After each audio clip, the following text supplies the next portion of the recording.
Welcome, dear traveler.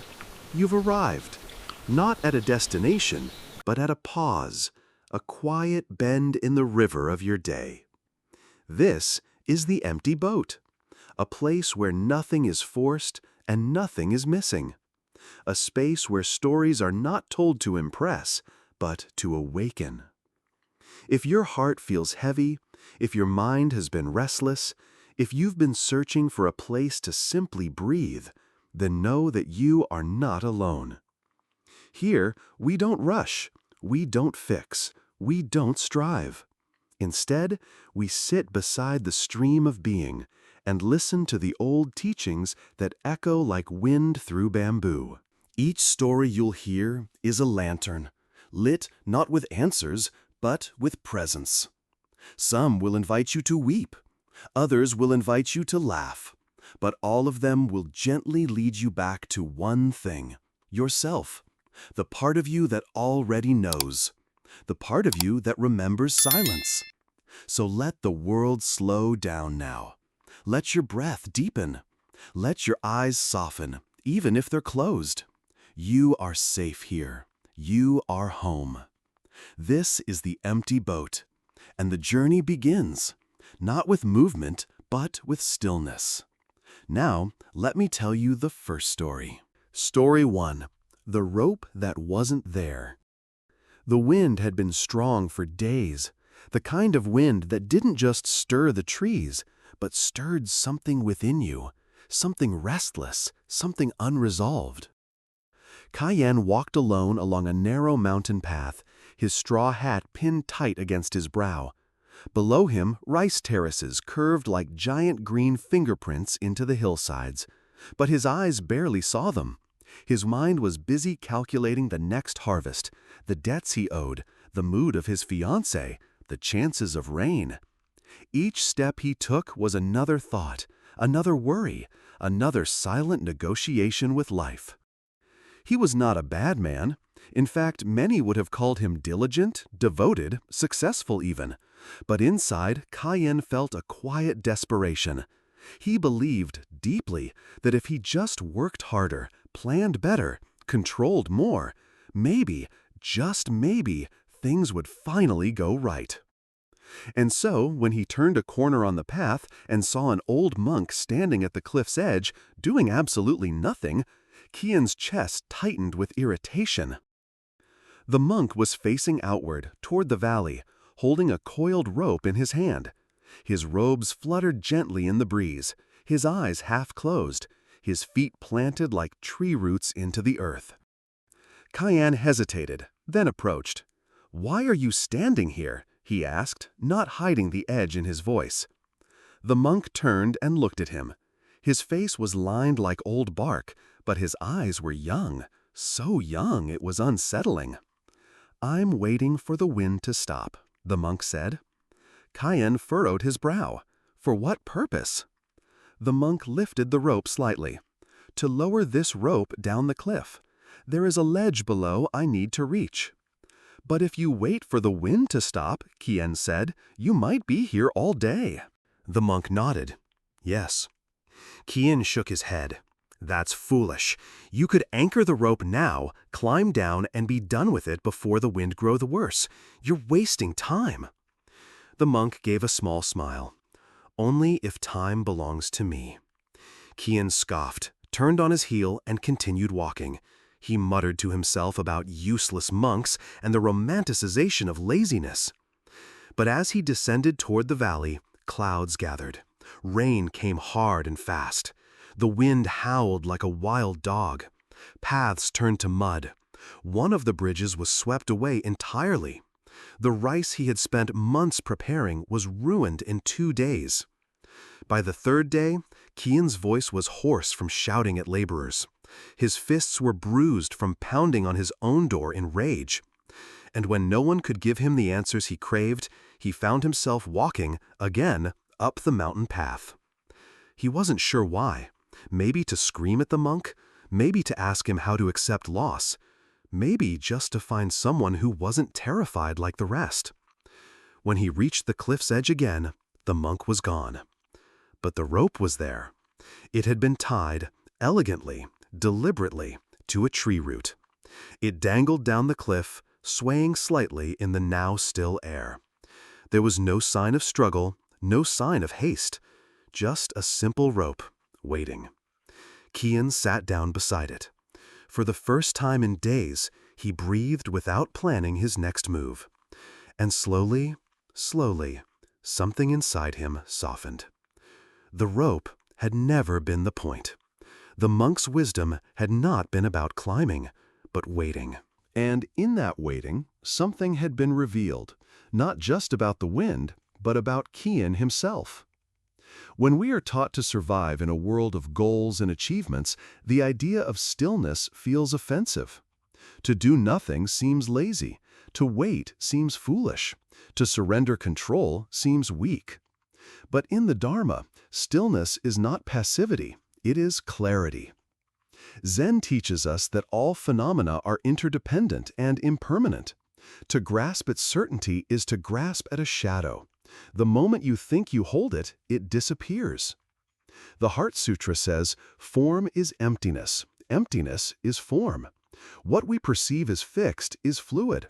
What we try to hold on to slips through our fingers not because we are weak, but because it was never solid to begin with. The monk's waiting wasn't inaction. It was right action at the right time. It was knowing when to act and when to simply see. Kian's belief in control masked a deep fear that without his constant vigilance, life would collapse. But the truth is, life moves on whether we grip it or not. There is a Zen phrase, muddy water is best cleared by leaving it alone. This does not mean we abandon responsibility. It means we learn to see clearly, and from that clarity, respond, not react. From a modern psychological perspective, the compulsion to control often arises from trauma, anxiety, or environments where unpredictability led to pain. Children raised in unstable households may become hypervigilant. Adults who experience betrayal may try to micromanage every detail of their lives. Control becomes armor. But armor is heavy, and in time it isolates us, not just from others, but from ourselves. Letting go of control does not mean embracing chaos. It means trusting in your own capacity to meet what arises. It means learning to respond from wisdom, not from fear. The monk did not resist the wind. He did not fight the mountain. He simply waited. And when the time came, he acted. This is what mindfulness truly offers, not an escape from life, but a profound presence within it. As you listen to these words, I invite you to pause. Place a hand over your chest, if you wish. Feel your breath. Notice, where in your life are you gripping tightly? Where are you trying to force a solution, rush a healing, control another's path? What if you set down the rope? What if the wind is not your enemy? Breathe in. Breathe out. Breathe again. Let this moment be enough. And remember, the rope is always there, not to save you, not to bind you, but to remind you that what you were struggling to climb toward might already be beneath your feet. Now rest. Let this story echo gently inside you, not as instruction, but as invitation. Tomorrow, the journey continues. Another lantern, another breath. But for now, listen to the silence after the wind. It knows your name. It has always known, and it has never needed to speak to be heard. Let go. Let be. Let it be enough. Story 2. The Bowl That Overflowed. The rain had just ended. It left behind the scent of earth and jasmine, and a silence so complete it felt like a prayer. In the courtyard of a modest mountain temple, a young monk named Tom sat alone, his fists clenched inside his sleeves. His eyes stared hard at the stone tiles beneath him, and though the clouds had passed, the storm inside him had not. Tom was known as the most dedicated student in the monastery. He rose before the bell, scrubbed the halls twice, memorized sutras by heart, and never missed a single sitting meditation. But lately, the master had begun to correct him, gently but often. Your breath is too sharp. You walk too fast. You cling to silence like a shield. Each word felt like a sting. He did not show it on his face, but inside, Tom boiled. Why him? Why now? Wasn't he the most disciplined, the most sincere? That morning, after being told his chanting had lost its softness, he had bowed without a word, then fled to the courtyard, hoping the rain would drown the heat rising in his chest. He did not expect the master to follow. But Master Vian walked slowly toward him, a simple wooden bowl in his hands. He said nothing at first, only sat beside Tom, placing the bowl on the ground between them. It was empty. Tom did not speak. His silence was hard, like a wall. Then the master reached into the folds of his robe and pulled out a flask of tea. He began to pour slowly into the bowl. Tam watched, confused. The master kept pouring. The tea rose to the brim. Still, he poured. A thin stream of tea spilled over the edge, soaking into the soil. Tam flinched. "Master, it's overflowing." Veen looked at him. "Ah," he said, "you noticed." Tam's brow furrowed. Why waste good tea? The master put the flask down. "Because this bowl is like your mind." Tam blinked. "You come to me already full," the master said gently, "full of effort, full of proving, full of hidden anger. There is no room for what I am trying to offer." Tam looked away. The words struck a place he had tried to ignore.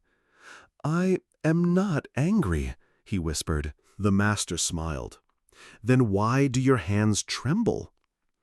Tam opened his fists. His palms were wet. "I am only trying," he said. "Trying is not the problem," the master replied. "Clinging is." He lifted the bowl, and the remaining tea spilled out with a soft splash. "Empty your bowl, Tam," he said, "not just of anger, but of the belief that anger must be hidden, that silence means peace, that discipline alone is awakening." Tam lowered his head. The tears came quietly. Vienne placed a hand on his shoulder.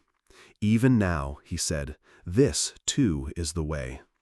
And in that still courtyard, with the soil soaked by both rain and tea and tears, Tam began, for the first time, not to achieve, but to allow. In the path of practice, it is easy to confuse perfection with liberation. Many seekers believe that if they meditate hard enough, chant long enough, discipline themselves strictly enough, they will become free. But freedom in the Dharma does not come from effort alone. It comes from release. The Buddha once said, "Holding on to anger is like grasping a hot coal with the intent of throwing it at someone else. You are the one who gets burned." Tam's anger did not make him less worthy, but his refusal to see it, his compulsion to bury it beneath discipline, made it grow in the shadows. In Zen, we do not aim to eradicate emotion. We observe it without judgment. We create space around it. We let it rise, peak, dissolve, like a wave returning to the ocean. Master Vian's bowl was not just a metaphor. It was an invitation to stop filling ourselves with more doing, more suppressing, more pretending. There is a phrase in the Dhammapada, "If one speaks or acts with a pure mind, happiness follows like a shadow that never departs." But purity is not found by denying impurity. It is found by seeing clearly and choosing compassion, even toward ourselves. In psychology, anger is often described as a secondary emotion. Beneath anger, there is usually hurt. Beneath hurt, fear. And beneath fear, vulnerability. Tam, like many high-achieving individuals, use structure to avoid discomfort. This is not uncommon. People who have experienced conditional love, or environments where failure meant rejection, often equate worth with performance. They become excellent, but not free. Unexpressed anger becomes tension in the body, chronic stress, illness. It leaks out in sarcasm, in restlessness, in perfectionism. What heals is not suppression, but presence. When Tam cried, he did not collapse. He softened. And that softening created space. Healing requires an empty bowl. Not because we discard who we are, but because we stop trying to hold everything alone. So now I invite you to pause. Close your eyes if that feels safe. Picture a bowl in your hands. What is it filled with? Worry? Self-judgment? Pressure to be strong? What if you poured some of that out? What if you trusted that being full is not the goal? Let the bowl be light. Let the space be sacred. Now breathe in. Feel the breath enter that space. Breathe out. Let the excess leave with the exhale. You are not broken. You are not behind. You are simply holding too much. And the practice is to let go, even just a little, so that something else, peace, clarity, compassion, can enter. Tonight, if anger visits you, do not shut the door. Invite it in, offer it tea, listen to its story. Then watch it leave on its own, as all things do when they are no longer resisted. Tomorrow, another story awaits. But for now, just you, just your breath, just this moment passing through, like tea through an empty bowl. Story 3. A leaf falling in autumn. The mountain had begun to change. The green that once blanketed its shoulders now rippled into gold, amber, and fading crimson. Leaves drifted like silent prayers through the air, falling without resistance. It was autumn, and the earth was exhaling. She came alone, wrapped in a worn gray shawl, her eyes dry, not from peace, but from the kind of sorrow that no longer finds tears. Her name was Mai. Her feet were sore, her hands calloused from grasping the small bundle she carried, an urn made of smooth clay tied gently in a cloth. She held it as one would hold a child, and in a way she was. She arrived at the temple as the bell rang once, deep and hollow. A monk opened the wooden gate. He did not ask her name, he only bowed and stepped aside. She did not ask to speak with anyone, not at first. She wandered the garden, sat beside the koi pond, touched the moss-covered stones as if they could speak the words she no longer knew how to say. That evening, as lanterns were lit one by one along the stone path, a voice broke the silence. "You have brought great sorrow with you." Mai turned. The voice belonged to a monk, perhaps in his 60s. His robe was simple, the hem worn, but his presence was rooted, like an old pine that had withstood many seasons. "Yes," she said, her voice cracked. "He was only 4. The monk did not react with surprise. He simply nodded, inviting her to sit beside him on a bench beneath a ginkgo tree.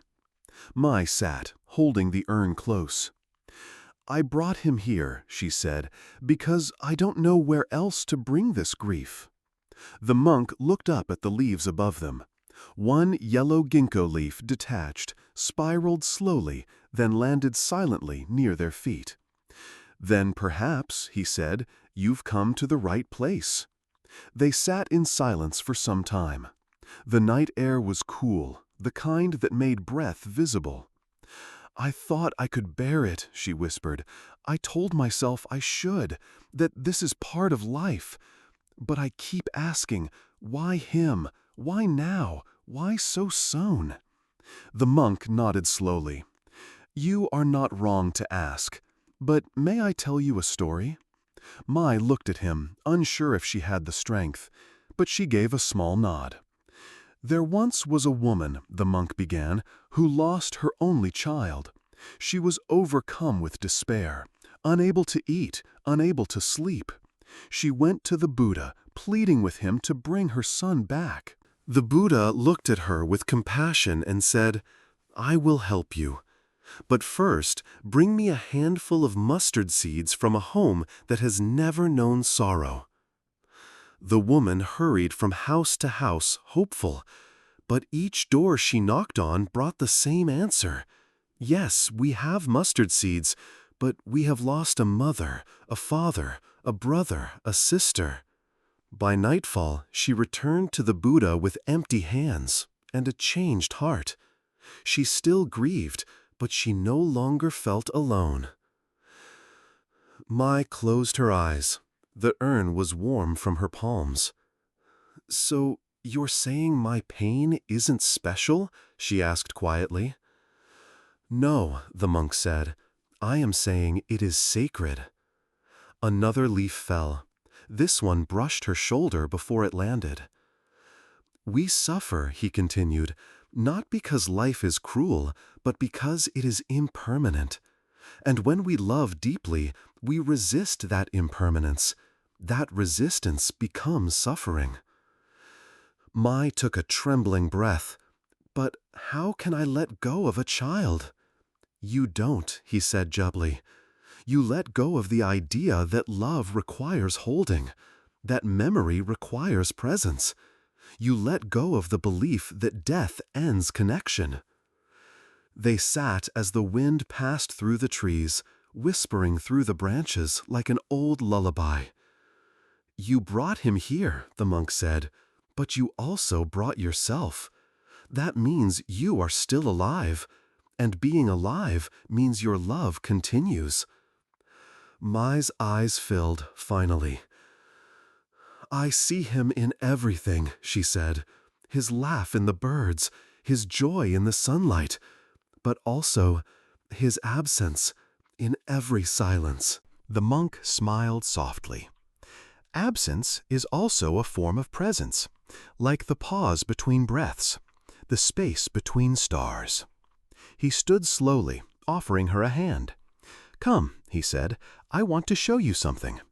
She followed him beyond the temple, into the forest. The trees arched above them, leaves catching moonlight like stained glass. They walked until they reached a clearing. In the center stood a lone maple tree.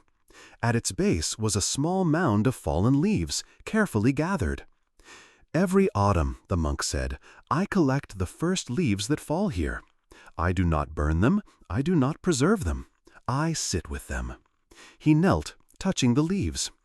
Each one fell when it was ready, not before, not after, and each nourishes the soil for spring. Mai knelt beside him.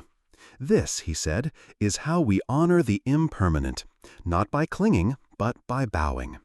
She placed the urn gently beside the leaves.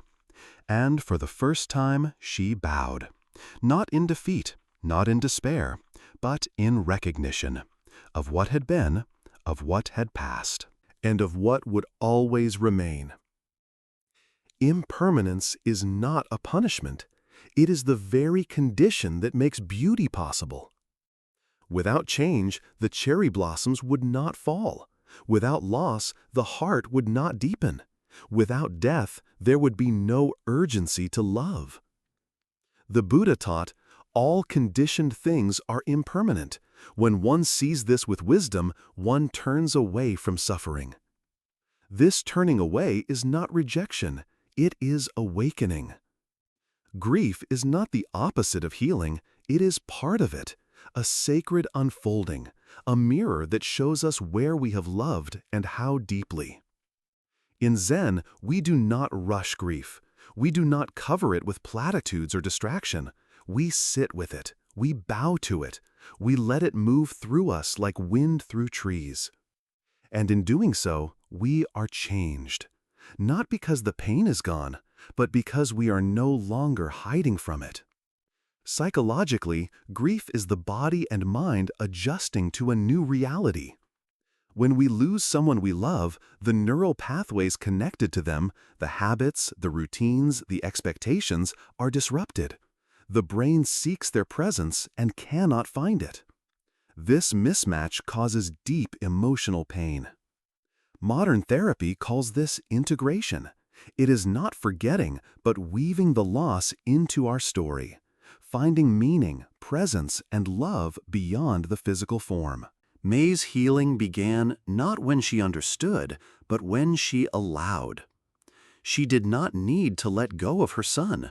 She needed to let go of the belief that healing meant forgetting, or moving on. Healing is not moving on. It is moving with the memory, with the ache, with the quiet presence of what was loved. Now take a moment to breathe. Feel your chest rise and fall. Think of someone or something you've loved and lost. Hold their image gently. Let it soften. Let it shimmer. And when you're ready, bow, internally or physically, not to say goodbye, but to say thank you for what was, for what remains, for what continues in silence. You do not need to rush. The leaves fall when they are ready, and when they do, the forest does not mourn. It prepares for spring. Story 4. The Silent Bell. There was a bell in the center of the temple courtyard. It had no clapper. It made no sound. And yet, every morning before dawn, the monks would walk past it and bow in silence, as if it had spoken to them. Visitors often asked why. The monks only smiled. One day, a young man arrived at the temple. His name was Duong, and he was not a seeker of wisdom, but of vengeance. The rumors in the valley said the monks were wise, that they knew things ordinary people did not, that they could see through the heart like one sees the bottom of a clear pond. Duong did not believe in any of that. He believed in justice, and he had come to demand it. His father had been cheated in a land dispute, pushed into ruin by a wealthy man from the city. That man, rumor said, once studied here, a former monk, one who had meditated under this very roof. If this temple had shaped such a man, then what was it really teaching? Duong entered the temple with fire in his chest. He did not remove his shoes. He did not bow. He walked straight into the hall, where a group of monks sat in stillness, eyes half closed, breath soft.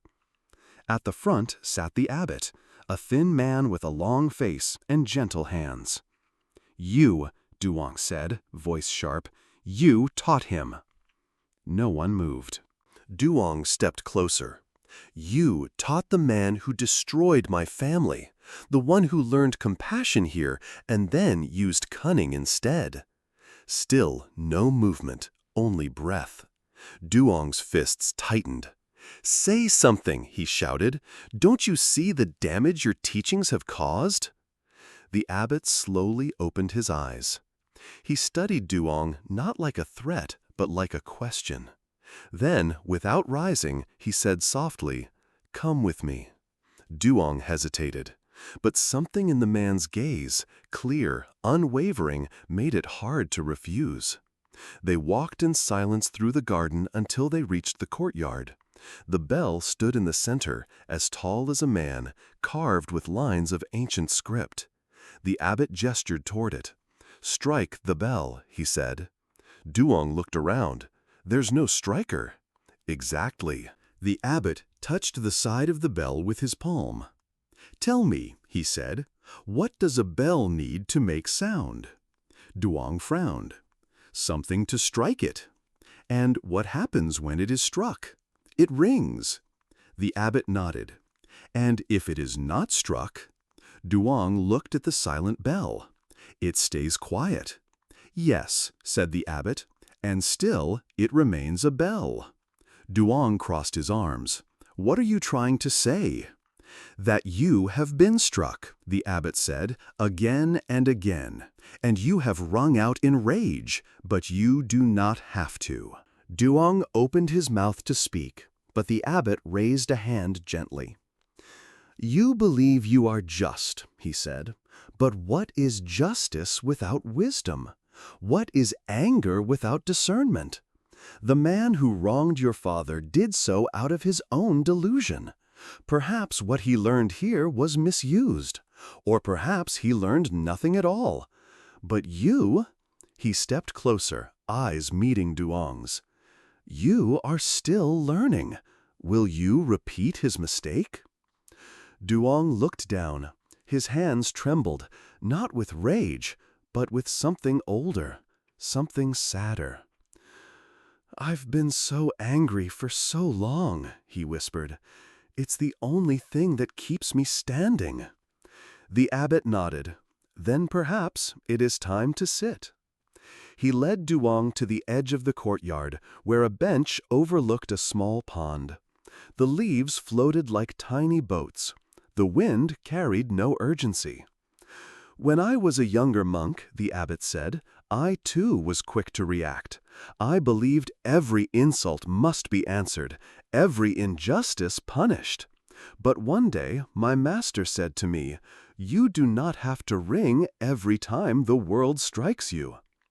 Duong closed his eyes. It was the first silence he had known in weeks that did not feel empty. The abbot rose, bowing once. The bell is always there, he said, but sound is a choice. He left Duong sitting in the soft light of afternoon beside the bell that did not ring.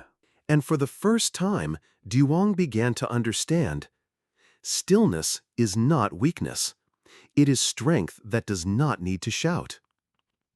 In our lives, we are struck every day by words, by events, by disappointments, by people who misunderstand us, by circumstances we cannot control. And when struck, our instinct is to react, to lash out, to defend, to retaliate. But the bell teaches us another way. The bell has no voice unless it is struck, and even then, it decides what tone to give. In Buddhist practice, we train not only to still the mind, but to widen the space between stimulus and response. This space, this silence, is where wisdom lives. The Buddha taught, hatred does not cease by hatred, but only by love. This is the eternal law. Love, in this case, is not indulgence. It is clarity. It is the refusal to multiply harm. Duong believed that reacting made him strong, but it only made him echo the very harm he hated. True strength is the ability to respond with awareness, not instinct. In psychology, this principle is known as emotional regulation. Our nervous system is designed to react quickly to threat, but chronic reactivity can become habitual. It wires the brain into patterns of hypervigilance, anger, fear. Healing involves pausing. It involves creating safety in the body so the mind can choose differently. Breathing deeply, naming emotions, grounding in the present. Duong's shift began not with forgiveness, but with space. With the realization that reaction is not destiny. That even if we are struck, we do not have to ring out in pain.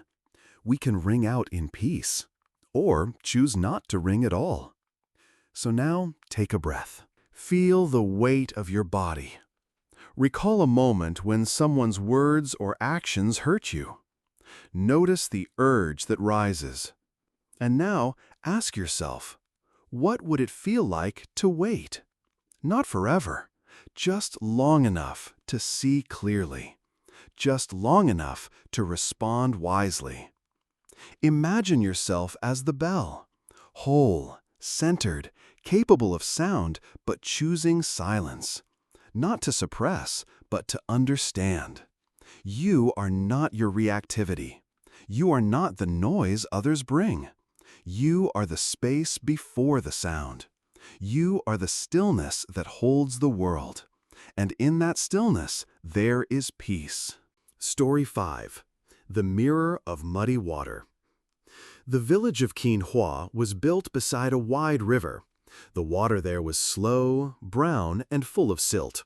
Locals often complained that they could never see their reflection clearly, and yet they returned to its banks every morning. Some to fish, others to fetch water, and a few just to sit and listen to the soft current passing by. One day, a young merchant named Hien arrived at the river, his shoes stained with dust and his face hardened by suspicion. He had returned to the village after many years away. Once poor and eager to prove himself, he had traveled to the city, where he had built a business in textiles and trade. From the outside, he was successful, respected, wealthy, and influential. But inside, Hien was unraveling. A rival trader had accused him of fraud. A childhood friend had borrowed money and vanished. His wife, tired of his cold silences and sudden outbursts, had taken their daughter and left. Hien returned to Qinghua not for peace, but for answers. He hoped that something about his past might restore his future. On his second day back, he visited the temple, an old wooden structure that leaned slightly to one side, like a man who had learned to listen. The abbot there was known simply as Master Nyat. He was rarely seen, but often spoken of. Locals said he could see into a man's heart, not to judge, but to show it back to him, like a lantern revealing the shape of a shadow. Hien was skeptical, but he went anyway. He found the master tending a small lotus pond behind the main hall. The man was older than he expected, his back curved, his hands slow and deliberate. He did not look up when Hien approached. "Master," Hien said, bowing stiffly, "I've come to ask a question." The master nodded without turning. "Then you must first wash your face." Hien blinked. "Excuse me?" The master pointed to a wooden basin near the pond. "There is water. Wash your face, then return." Reluctantly, Hien obeyed. The water was cold and clear, drawn from the well behind the temple. As he cupped it to his face, a gust of wind blew, stirring the surface. He paused, watching the ripples distort his reflection. When he returned, the master gestured for him to sit. "You are troubled," the master said. Hien nodded. "I feel betrayed, again and again. I trust people and they take advantage of me. I work hard and others cheat. I show patience and I am taken for a fool." "And you want to know why?" "I want to know how to stop being deceived." The master picked up a small mirror from beside the lotus pond. Its surface was dusty. He held it up. "What do you see?" "Myself," Hien said. The master blew gently across the mirror. Some of the dust scattered. "And now?" "A little clearer." "Would you say," the master asked, "that the mirror lied to you when it was dirty?" Hien frowned. "No, it was still a mirror." "Exactly," the master said. "It simply needed to be seen as it was." He placed the mirror down and pointed toward the river. "Come with me." They walked to the muddy banks of the river. The surface was still today, but thick with silt. Master Nyat pointed. "Look into the water. What do you see?" "My face, barely." "Why?" "Because the water is not clear." "And yet," the master said, "you do not blame the river for being a river." Hien remained silent. "You blame people for deceiving you," the master said. "But have you ever asked what you are expecting to see in them?" Hien's jaw tightened. "I expect honesty." The master nodded. "Do you also offer it to yourself?" Hien bristled. "What are you implying?" "That perhaps," the master said gently, "the image you seek from others is clouded not by their actions, but by your own mud." Hien looked down at the water. "I have been cheated." "Yes," the master said, "that is true." "My friend lied." "Yes." "My wife left." "Yes." "But beneath all that," the master continued, "you carry another wound, one you refuse to look at, one that whispers, 'You are not enough unless you are in control, unless you are respected, unless no one ever takes from you.'" Hien's hands clenched. "You came here," the master said, "hoping to see truth. But you brought muddy water with you. The reflection cannot be trusted until the mud settles." They stood in silence. Then the master added, Stop stirring it. The words were quiet, but they cut deeper than accusation. That night, Hien did not return to the inn. He remained at the temple, sitting by the pond until the moon rose and the wind calmed. He looked again into the basin of water, and for a brief moment the surface cleared. His reflection was there, tired, lined, weathered, but whole. He did not need to trust everyone. He only needed to see clearly, and that clarity began with himself. In Buddhist teaching, perception is often likened to a mirror or a body of water. When the mind is agitated, our view of the world becomes distorted. We project, we assume, we react not to what is, but to what we fear or hope to see. The Buddha said, "With our thoughts we make the world." This is not to say that wrongs do not exist. Betrayal, deceit, and harm are real, but how we carry them determines whether they harden us or deepen us. Master Nat's lesson to Hien was not to deny his pain, it was to stop using it as a lens. Muddy water clears when left undisturbed. Similarly, the mind settles when we stop feeding it with judgment, stories, and resistance. Only then can we see ourselves, others, and reality as they truly are. From a psychological view, our interpretation of events is shaped by past wounds. A person who has been abandoned may see distance as rejection. One who has been deceived may see sincerity as manipulation. These are not flaws, they are patterns built for survival. But healing requires questioning those patterns. Hien had built an identity around not being fooled, around staying sharp, staying ahead. But this identity was also his prison. It isolated him. It kept him defensive, brittle, and ultimately alone. When he began to soften, not in weakness, but in honesty, he found something more stable than control. Understanding. Understanding that the world is not clean or fair, that people are complex, that he too was sometimes the one who stirred the mud. That insight did not erase the pain, but it made it bearable. It gave him back his reflection. Now, close your eyes for a moment. Imagine a bowl of water in front of you. It is cloudy, stirred by storms of judgment, fear, old wounds. Can you stop stirring it? Can you let it settle? You do not need to fix everything. You do not need to know everything. You only need to see. Let the water be still. Let the image become clear. And when it does, greet it not with blame or pride, but with compassion. That face is yours. That truth is yours. And it is enough. Story 6. The Man Who Counted Clouds. There once lived a man named Bao in a village where the sky was wide and the clouds drifted like white ships across the blue. The people of the village were simple folk, farmers, potters, fishermen, living by the rhythm of sun and soil. But Bao was different. He was a dreamer, a thinker, a man enchanted by the unreachable. As a boy, he would lie in the fields and watch the sky for hours.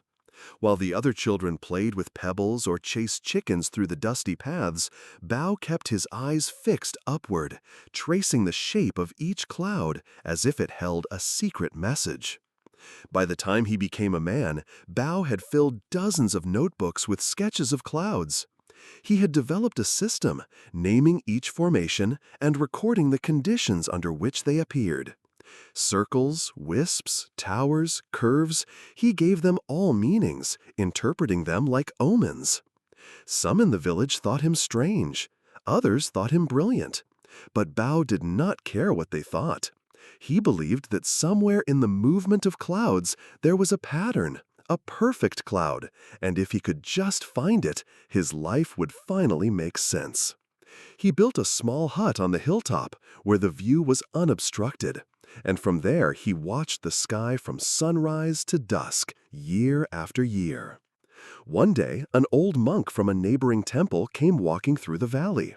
He had heard of Bao, the man who counted clouds, and decided to visit.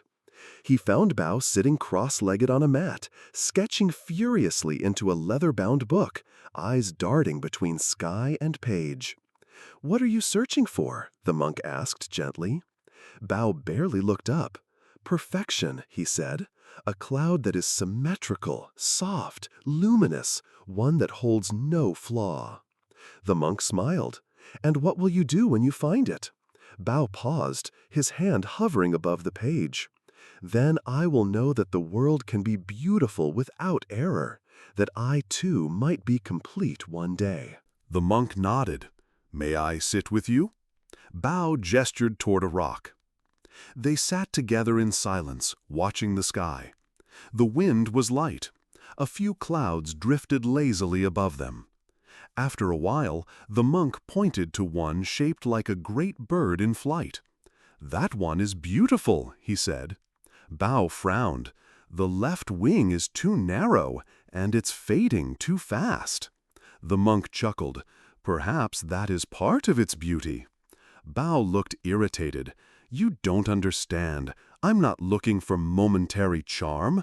I'm looking for a cloud that lasts, that is complete, that proves that something can remain untouched by flaw." The monk was quiet. Then he said, "Would you follow me to the temple tomorrow?" Bao hesitated. "Why?" "There is something I want to show you, something you might have missed while looking up." Reluctantly, Bao agreed. The next morning, they walked together.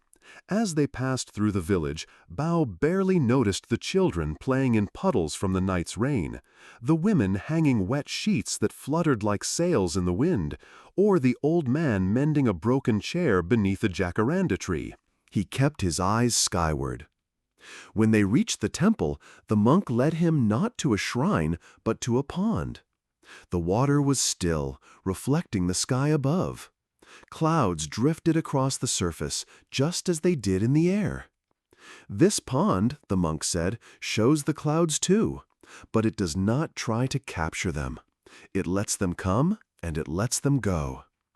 Ba watched as a ripple distorted a perfect cloud's reflection. In a moment, the image was gone.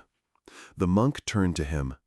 "Have you ever considered," he asked, "that the perfect cloud you seek may not exist in the sky, but in your willingness to stop needing it?" Bao's shoulders slumped. He looked down at the pond again. Something inside him loosened, like a knot slowly untying. "I wanted to prove that something in this world could be perfect," he said, "because nothing else ever was. My father's rage, my mother's sorrow, my own mistakes." The monk nodded. "So you looked to the sky for what the earth could not give." Bao closed his eyes. "And now I don't even know how many years have passed." The monk placed a hand on his shoulder. "Clouds are not the problem," he said. "Only your insistence that they should not change, that they should validate your pain." They sat in silence, watching a flock of birds fly across the sky, their wings cutting through clouds without resistance. Bao never returned to his hut. He began helping at the temple. Slowly, he learned to cook, to clean, to listen. The villagers saw him walking through the market, not with his head in the sky, but smiling at the faces around him. And on some evenings, when the air was clear and the light was golden, he would still watch the clouds. But now, he did not name them. He simply let them pass. The desire for perfection often masks a deeper pain, a fear of being unloved, of being broken, of never being enough. In Buddhism, this clinging to ideals is called attachment. The more we seek control, the more we suffer. Because life, by its nature, is impermanent, unfixed, in motion. The Buddha taught, "Peace comes from within. Do not seek it without." Bao sought peace in the sky, hoping that something beyond him could prove that perfection was possible. But it was not the clouds that needed to change. It was his relationship to them. Zen does not teach us to fix the world. It teaches us to let go of the illusion that it must be fixed in order to love it. A cloud is beautiful not because it is perfect, but because it is fleeting, ungraspable, and entirely free. From a psychological perspective, perfectionism is often rooted in trauma. Children who grow up in unstable or critical environments may develop perfectionistic tendencies to gain approval, avoid punishment, or create a sense of safety. They may carry this into adulthood, believing that flawlessness will finally earn them the love or security they lacked. But perfection is a moving target. It cannot soothe what was once neglected. It cannot parent the inner child who was once afraid. Healing comes when we stop seeking validation through unattainable ideals and instead begin to offer ourselves the acceptance we have always longed for.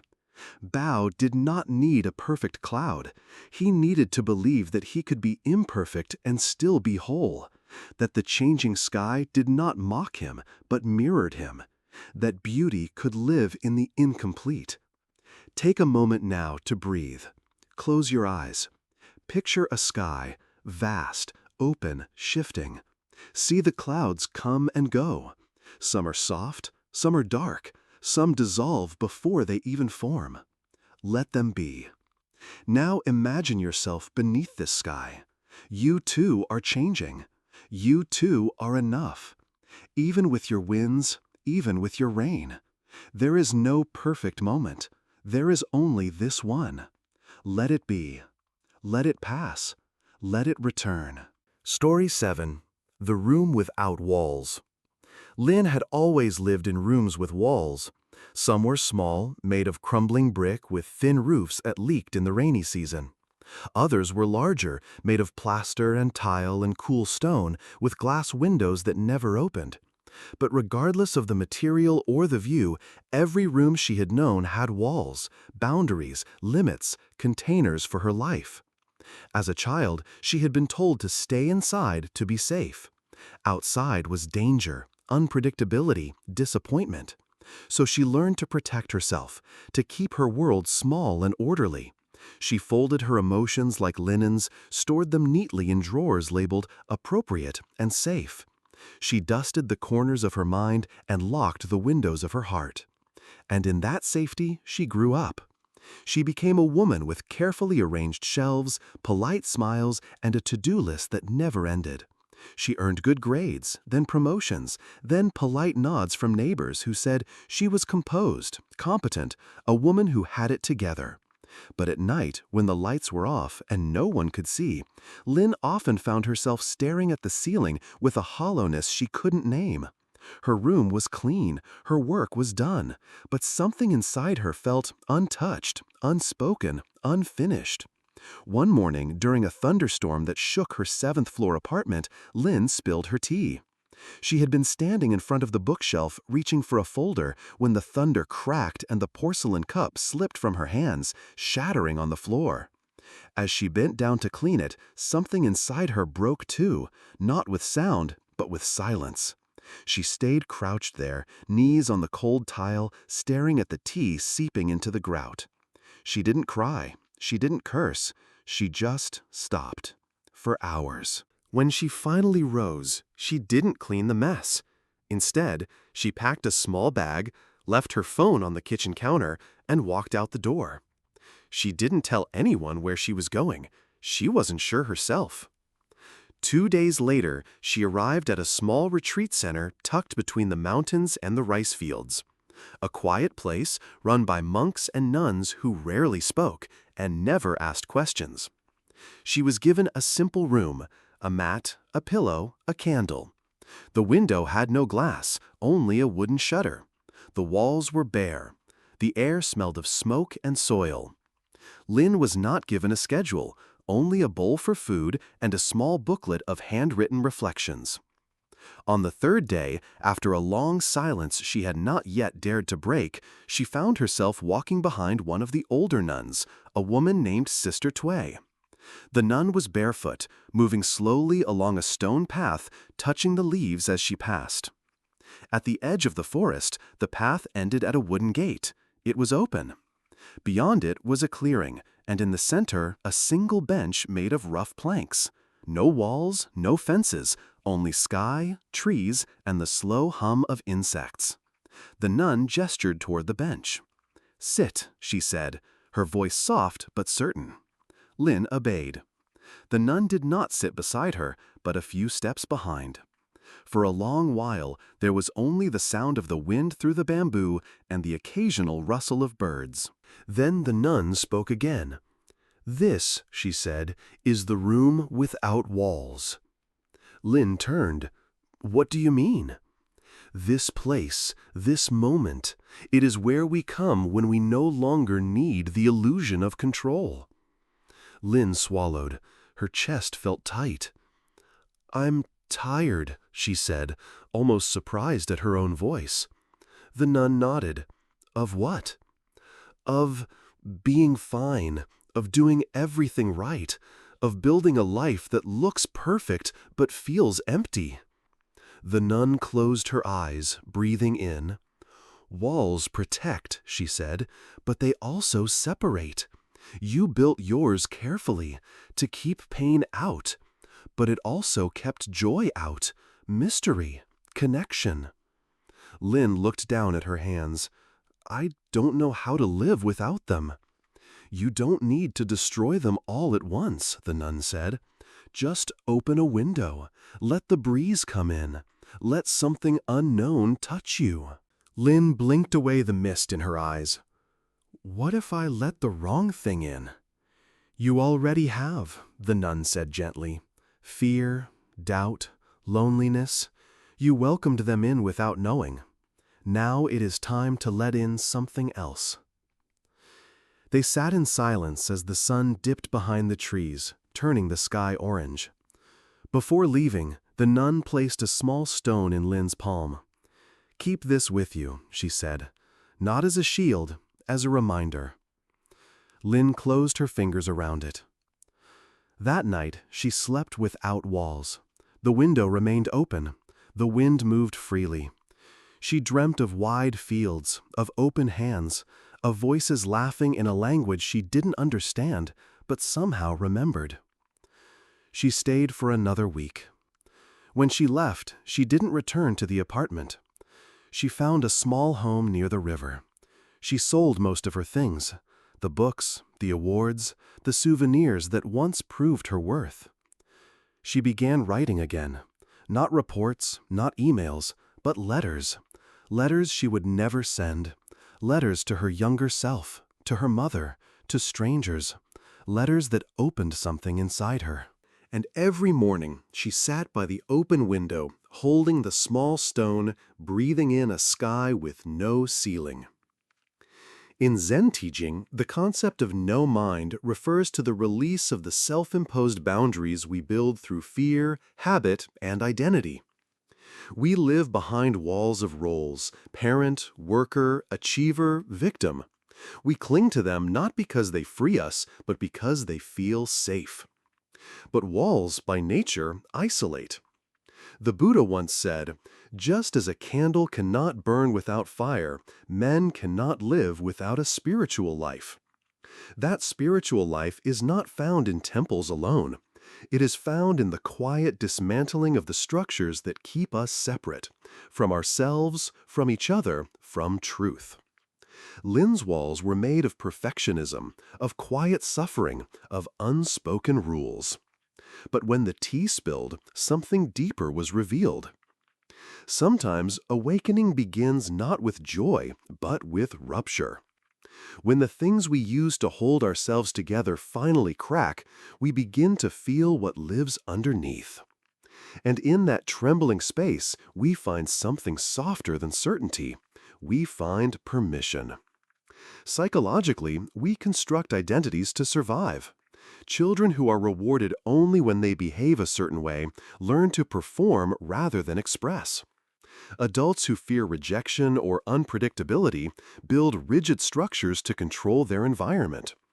this control becomes a prison. Therapeutic healing involves awareness of these walls and the courage to experiment with vulnerability. Lin's transformation was not sudden. It began with a pause, a question, a moment of stillness. Healing is not a demolition, it is a return to the part of us that existed before the walls, the part that breathes, feels, connects. Now take a breath. Picture the room you live in, not just physically, but emotionally. What are its walls made of? Achievement? Anxiety? Image? What might happen if you opened a window? If you let in something unplanned? Breathe again. The room does not need to disappear. It only needs to soften. Let the breeze in. Let the sky return. Let yourself come home. Story 8. The Sound Beneath the Bell. The temple bell rang out at dusk, low and deep, echoing over the rice fields like a breath drawn from the lungs of the mountain. The sound hovered in the mist and fell gently upon the shoulders of a young man kneeling outside the wooden gate. His name was Ryu. Ryu had been traveling for 7 days with little food, no company, and only a whisper of hope guiding his feet. Each night he had slept beside streams or under trees, never quite sure if he would rise again the next morning. But something within him, some quiet desperation, had kept him moving. He was not from a village of monks, nor from a family of farmers. He was from the city, with its crooked buildings and tangled voices. He had grown up under the noise of trains and television, not chanting and cicadas. And yet, something in his life had broken open like a cracked cup, spilling out all that he once believed would make him happy. A failed relationship, a failed business, a diagnosis that frightened him more than he dared admit. The doctor said it might be nothing, but that word, might, lingered in his mind like an unanswered knock. So he came to the temple. He had heard rumors of the old master who lived here, Master Hoshin, a teacher known not for wisdom he gave, but for the silence he shared. They said people came to him with burdens and left with emptiness. Not the hollow kind, but the kind that felt light, like a field after the harvest. As the bell's vibration faded into the night, Ryu stood, pressed his forehead to the gate, and whispered, "Please, I don't know what I'm asking for, but I think I need to ask." He waited. The gate creaked open. An old monk, robe frayed and eyes gleaming like wet stones, stood before him. He did not smile, he did not speak, but he stepped aside. Ryu bowed, stepped inside, and entered a silence he had never known. The temple was simple: a courtyard of smooth stones, a pond where the moon swam, and a single bell suspended beneath the eaves. No shrine glowed with candles, no offerings cluttered the ground.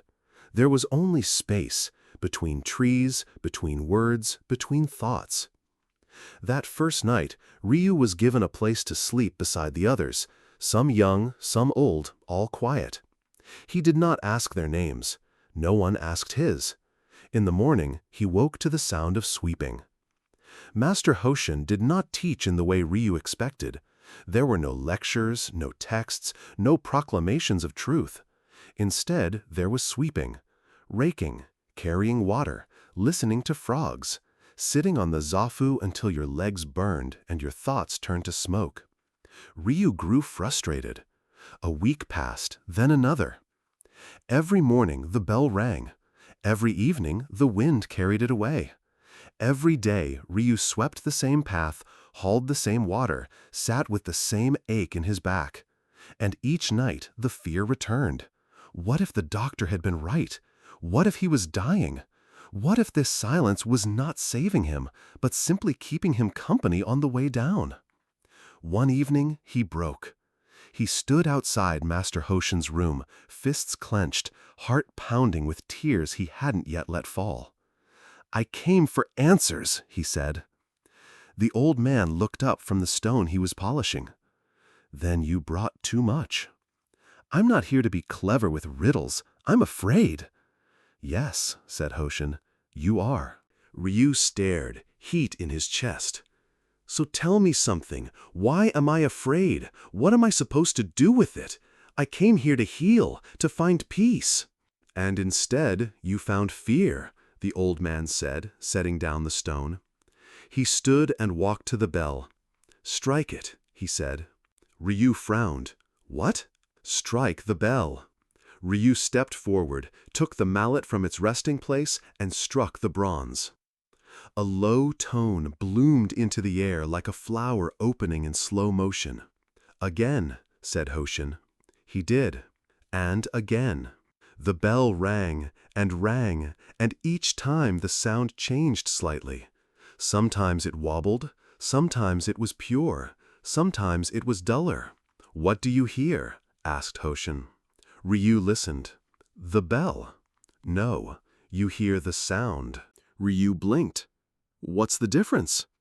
Hoshin walked closer. "The bell is an object. The sound is a happening. One is still, one is moving." Ryu waited, uncertain. "The bell cannot strike itself, nor can the sound remain once struck. What you fear is not the bell, but the sound it might make. You are afraid of something that isn't here yet." Silence. "You are not dying," said the old man. "You are listening to the sound of a fear you have already imagined." Ryu said nothing. His throat was thick. "The truth is this," said Hoshin. "Peace is not what happens when fear is gone. It's what remains when you stop clinging to the sound." He turned and walked away, leaving Ryu alone beside the bell. That night, Ryu did not sleep. He sat by the pond, staring at the moon's reflection, and watched as a single leaf landed on the surface. The ripples spread out in perfect rings. Then the water stilled. In the weeks that followed, Ryu stopped asking. He simply swept, sat, watched. He let the fear be there, like a sleeping dog, present but not dangerous. Sometimes it barked. He did not feed it. And then, one evening, Master Hoshin called him again. "Strike the bell," he said. Ryu did, this time with less force. "What do you hear now?" "Still the sound," said Ryu, "but it's not asking anything of me." "And what do you feel?" "Like I've stopped leaning into it, like I'm just hearing it." Hoshin smiled, faintly. "Then you are beginning to return to yourself." He placed a hand on Ryu's shoulder. "The bell will always ring, Ryu. The body will age. The world will stir and startle you. But the sound only lasts if you chase it." Ryu closed his eyes. The fear was still there, somewhere, but it was quieter now, like the echo of something no longer urgent. He bowed to the bell, and for the first time he understood what it meant to be empty, not hollow, not broken, but open, like the bell before it rings, like the boat before it sails, like the breath before it speaks. He stayed at the temple for another season. By the time he left, the diagnosis no longer mattered. The fear had turned into a teacher, and the silence into a friend. And as he walked down the mountain path, the bell rang out one more time behind him. But he did not turn back. He only listened and kept walking. Story 9. The Lantern in the Rain. In a secluded village nestled between misty hills and winding rivers, there lived an old monk named Eijo. His name meant eternal quiet, and perhaps that was fitting, for he seldom spoke unless there was something truly worth saying. His temple was modest, perched near the edge of a thick bamboo forest, where the winds whispered like forgotten songs, and time seemed to dissolve into the sound of cicadas. Every evening, Eijo would light a single paper lantern and hang it on the edge of the stone footbridge that led to the temple gate. Villagers called it the guiding flame. They said it comforted wandering spirits, children returning late from the fields, and hearts that had strayed too far from home. One autumn, the rains came early. For weeks, the clouds clung to the sky like wet blankets. The wind howled at night, and even the strongest trees bent under the weight of the storm. Still, every evening, Ajo lit the lantern and hung it in its place. And every morning, it was gone, dissolved, shredded, or drowned by the rain. "Why do you keep hanging the lantern, Master?" asked Rin, a young novice who had come to the temple a month ago. "It disappears every night." Ajo replied simply, "Because someone may be looking for the light." Rin frowned. "But what if no one is coming? What if the rain never ends?" The old monk turned toward the boy, his face as still as a moonlit pond. "Then the light will remain for me." Rin had come to the temple to escape. His father had died the previous winter, his mother left without means, and grief had turned her gaze inward. The boy, barely 13, had wandered in search of something, though he did not yet know what. Ajo had taken him in without question. As the days passed, Rin watched the ritual unfold. Rain or not, wind or calm, Ajo would walk out, barefoot, carrying the small lantern with cupped hands. He would strike the flint gently, as if he feared waking the air, and when the flame caught, he would bow to it. Then, with quiet steps, he placed it on the bridge. Rin began to wonder about the nature of the act. Was it habit, faith, or madness? One night, after a particularly violent storm, Rin stepped out early and found the bridge submerged in mist. The river had risen, frothing and angry, nearly lapping at the stone edges. The bamboo forest moaned like a wounded beast. And yet, through the curtain of rain, Ajo came. He carried the lantern as always, and his eyes did not waver. When he reached the bridge, Rin spoke up. "Tonight, the river is too high. The flame will drown before the wick even burns halfway." Ajo did not answer. He placed the lantern down and stood beside it, watching the flicker dance against the backdrop of the storm. Suddenly, a shout rang out from the far end of the bridge. A figure, soaked and limping, emerged from the trees. It was a farmer from the village, clutching his side, blood mixing with the rain on his robe. He had fallen, he said, and lost his way. Only the faint glow of the lantern had guided him back to the temple path. Rin stared in disbelief. That night, as Ajo cleaned the man's wounds and offered tea brewed over coals, the boy sat silent. The ritual was no longer a mystery. It was a promise. Months passed. The rain ceased, and winter crept in with brittle breath and silvered mornings. Ajo began to cough, a deep sound that clung to his chest like a bell without echo. Rin tried herbs, warm stones, and the little knowledge he had, but the old monk only smiled and continued his quiet work. One evening, as the first snowflakes fell, Ajo handed the lantern to Rin. "Tonight, it's your turn." The boy hesitated. "But you always light it." "Not always. Only until someone else learns to." Rin took the lantern with both hands. It felt lighter than he expected, almost fragile, as if he might break the silence it held. He stepped onto the bridge, lit the flame, and bowed just as Ajo had taught him. He turned to see the old monk watching him from the gate, nodding once before retreating into the dark. That was the last night Ajo ever stood at the bridge. He passed away the next morning, sitting in meditation, his hands resting in his lap like petals on still water. There were no tears, only the snow, drifting silently. Rin took up the lighting of the lantern. Each evening he followed the path to the bridge, struck the flint, and placed the flame with steady hands. Some nights no one passed.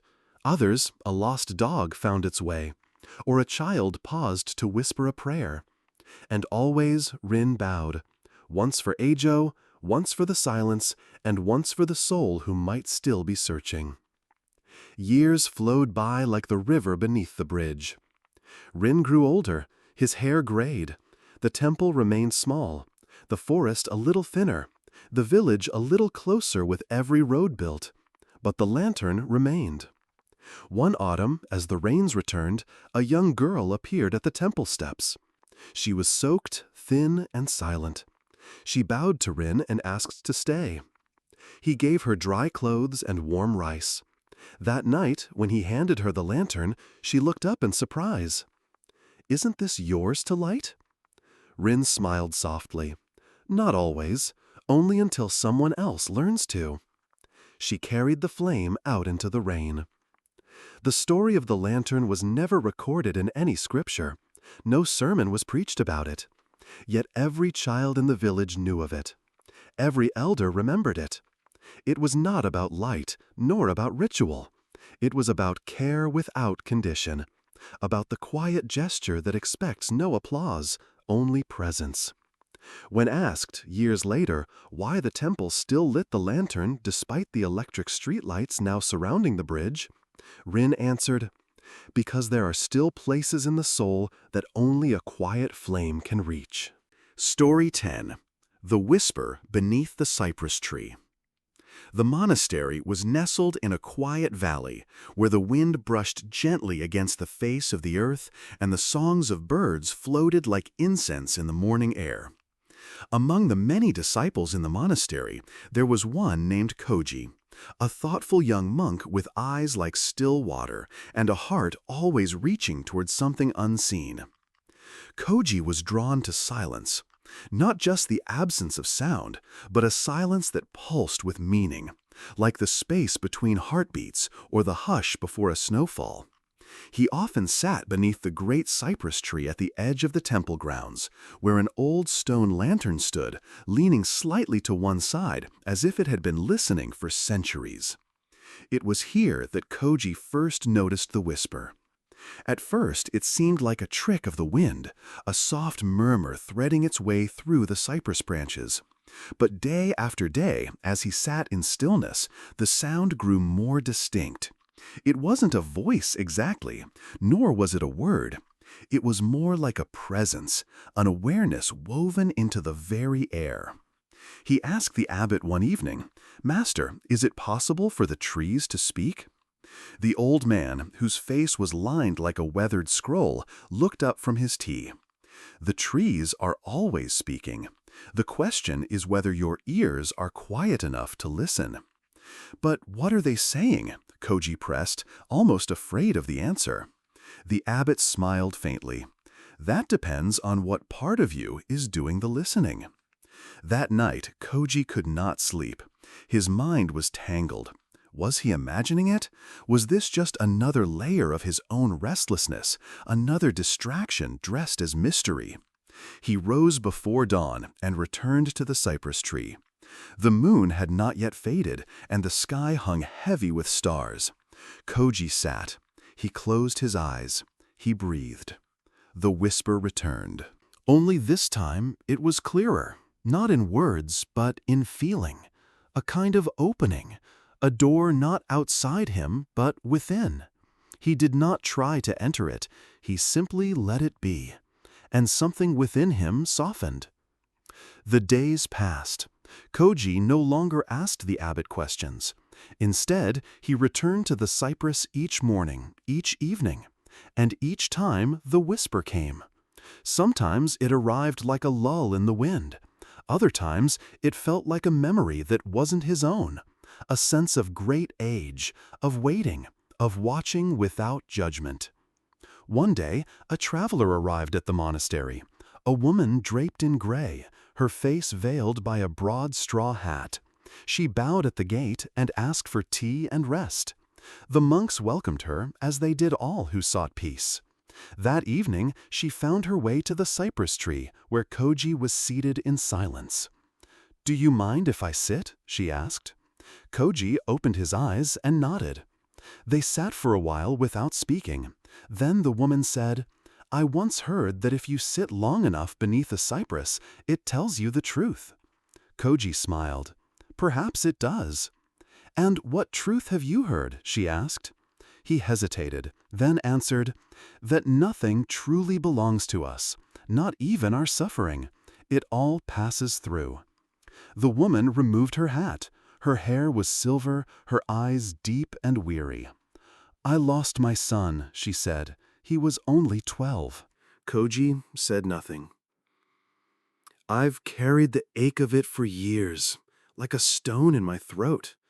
I thought if I came here, if I found a place where the world was still, the pain might dissolve." Koji looked toward the cypress. The tree doesn't ask the wind to stop blowing. It bends.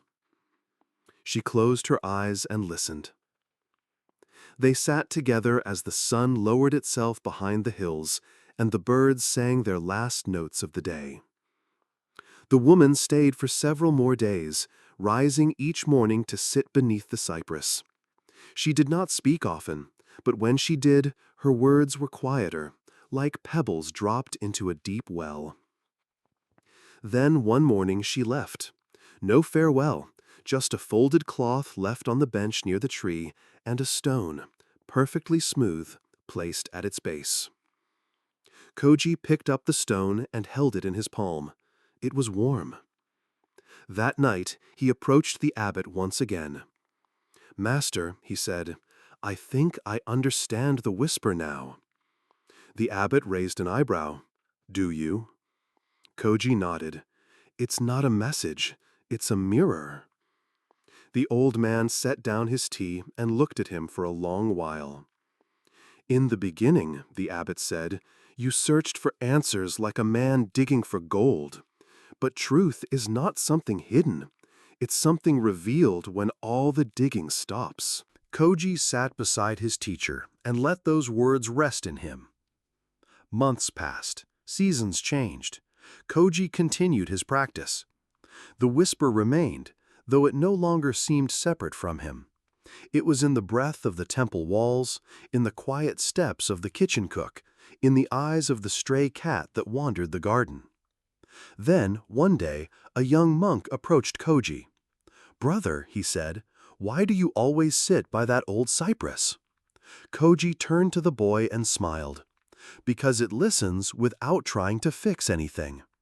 The boy frowned. "But it's just a tree." Koji looked up at the branches above. "Exactly." That evening the wind picked up.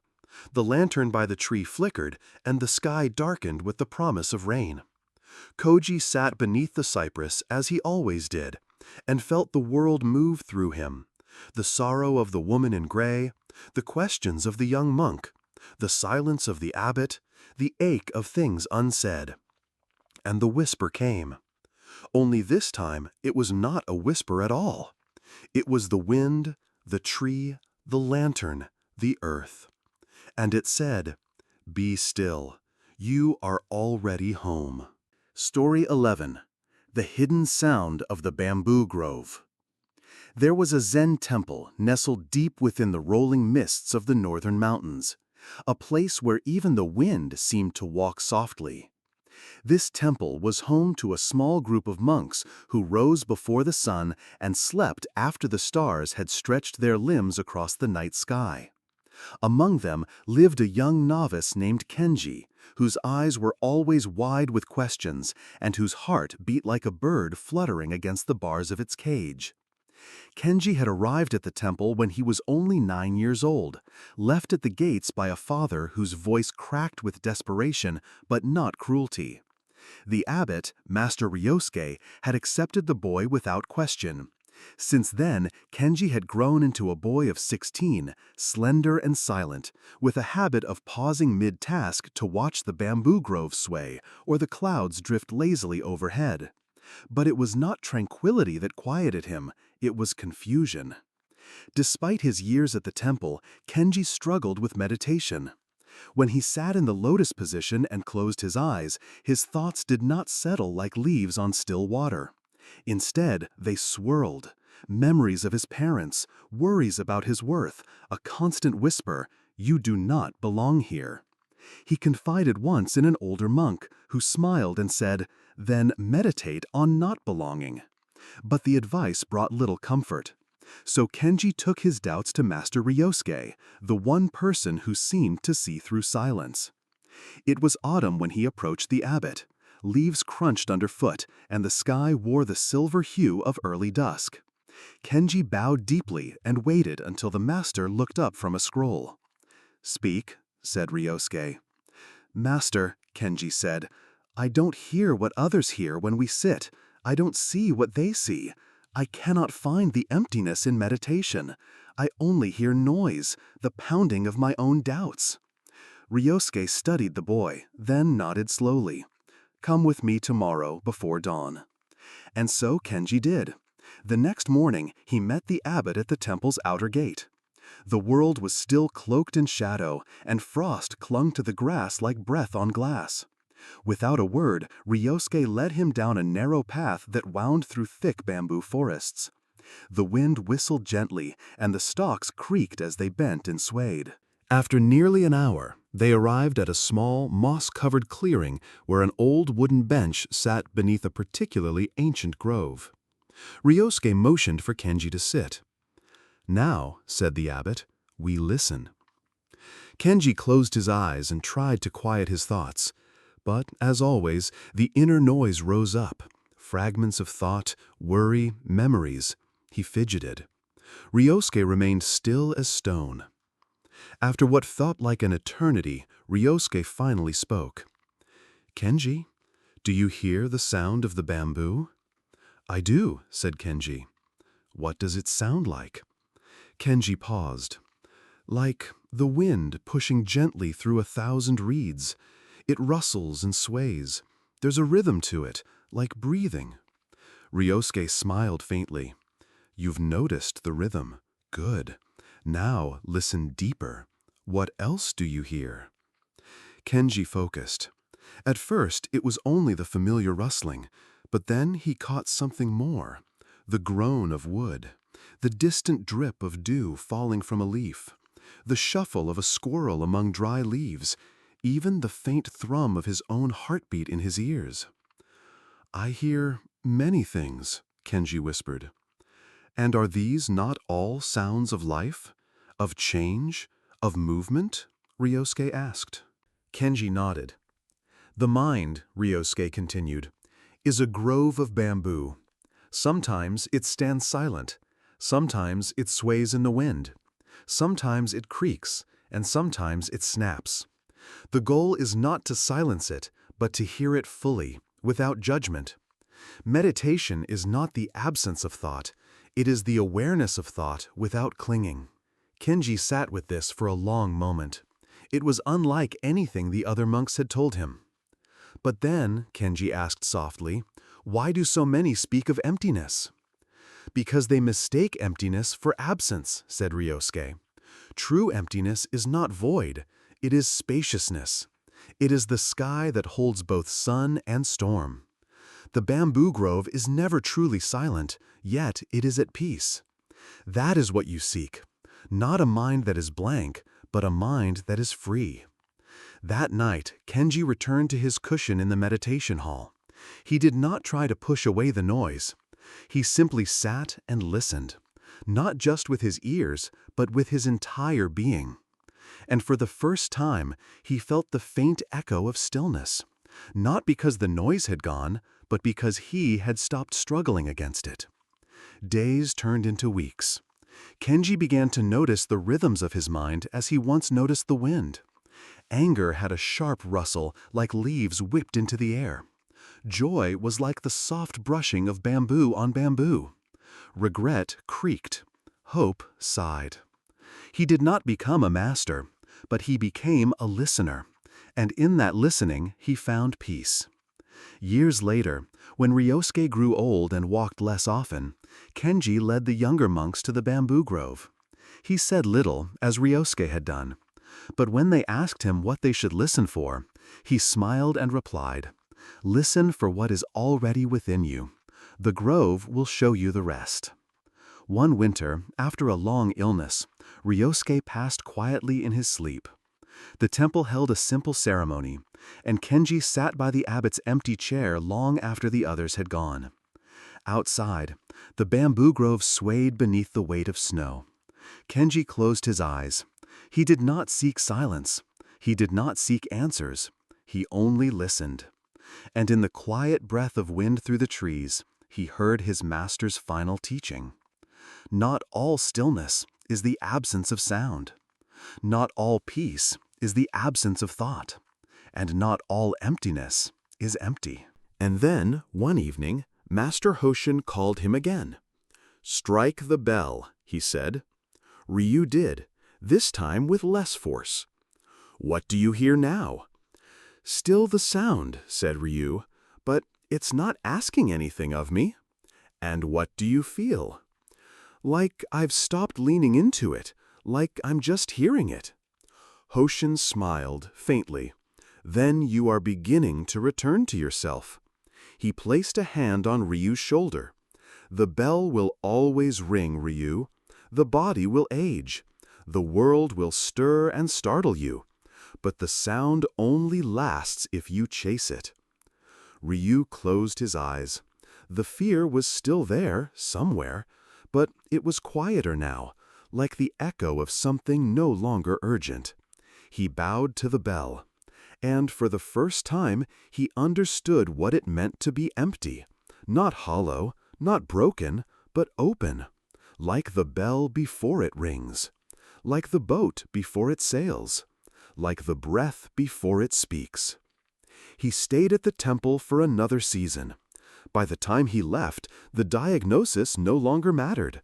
The fear had turned into a teacher, and the silence into a friend.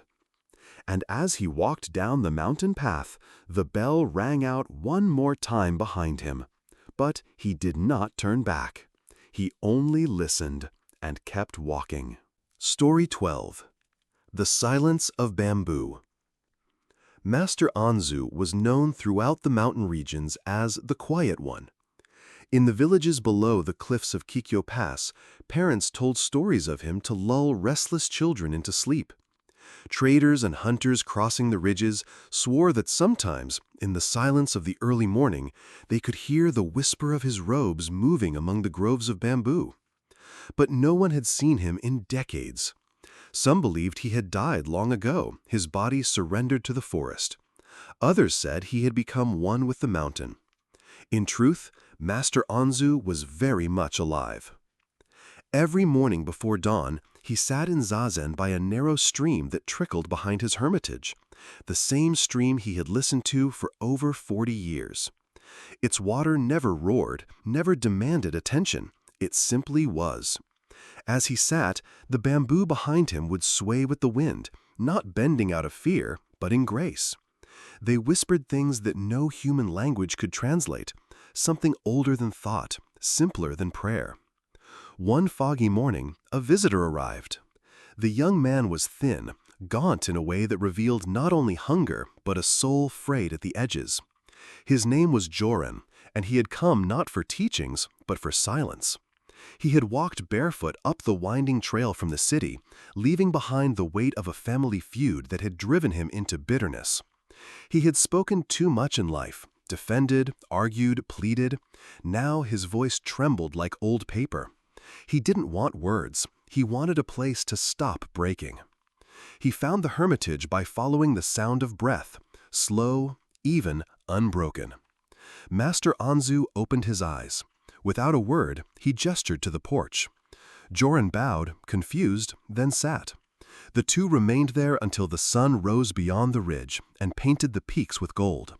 No introductions, no explanations, just breath and morning light. That first day, Joran expected something to happen, a question, a koan, a parable, but nothing came, just quiet. He stayed. On the third day, Joran tried to speak. "Master, Anzu raised a finger, not in reprimand, but like a conductor pause in a note. Then he pointed to the stream. Joran looked at it, then at the bamboo. They made a sound, but it wasn't a voice. It was not an answer. It was a rhythm. That night, Joran dreamed of his childhood. A garden, his mother watering plants. No scolding, no fear, just presence. He awoke with tears he could not explain. On the seventh day, Master Anzu handed him a broom. For hours, Joran swept the stone path, clearing it of the leaves that fell continuously from the forest canopy. But no matter how long he swept, more leaves came. Frustrated, he clenched the broom tightly, nearly breaking its handle. Anzu appeared behind him and gently took the broom from his hand. He began sweeping again, slowly, not to finish, but to move. It was not the task, but the dance of the task. Joran bowed again, for the first time from the belly, not the head. In the weeks that followed, Joran began to hear things he had not known were speaking. The crunch of gravel underfoot, the stretch of bark in the wind, his own heartbeat. He remembered the shouting of his brothers, the cold eyes of his father, but they felt distant now, as if belonging to a life not fully lived. One day, while fetching water from the stream, he asked Anzu, "Why does silence feel louder than any sound?" Anzu smiled. Because sound distracts, silence reveals. Joran sat by the bamboo that evening. He watched them sway. They had no ambition, no craving. They simply yielded, and so they never broke. He thought of his pride, how tightly he had held to being right, to being wronged. He saw that the bamboo had no right or wrong. It only danced. Later, as twilight descended, he asked Anzu, "Master, how did you become this way?" Anzu gestured to the sky, then the trees, then his own heart. By listening. Joran closed his eyes. He listened, and something shifted. Not a great transformation, not enlightenment with thunder and light, but a subtle realignment, like a stone settling into a streambed after years of turbulence. On the 40th day, Joran prepared to leave. There was no formal goodbye, no final teaching, just a look from Anzu, deep as the mountain itself. As he descended the path, Joran did not feel sorrow. He felt gratitude that needed no words. Behind him, the bamboo swayed again. Years passed. Joran returned to the city, not to argue, but to live. He became a teacher, not of philosophy, but of listening. He opened a quiet school in the slums, where children learned not just to read, but to breathe. He taught them that silence was not emptiness, but fullness unspoken. Sometimes, at night, when the city's clamor died down, he would sit by his window and recall the hush of bamboo. It was always with him, like a secret rhythm beneath the noise. And though he never returned to the mountain, it lived in his every step. Story 13. The Lamp in the Window. Long ago, in a quiet fishing village at the far edge of the northern coast, there lived an old woman named Sora. Her house stood alone at the edge of a cliff facing the boundless ocean. Every night, without fail, she lit a single oil lamp and placed it in the window overlooking the sea. Villagers believed it was a ritual of mourning for her husband, who had drowned decades earlier when a sudden storm devoured the fishing boats without warning. No body was ever found, only a piece of sail washed ashore. But Sora never explained the lamp. She simply lit it, rain or snow, wind or calm. She rarely spoke to anyone. Her spine was curved like a willow in winter, and her hands trembled as though she held something invisible, fragile. Yet her eyes were clear, too clear, some said. There was wisdom behind them, or sorrow too deep for speech. Children whispered that she was a witch. Some claimed they saw birds land on her roof and not fly away.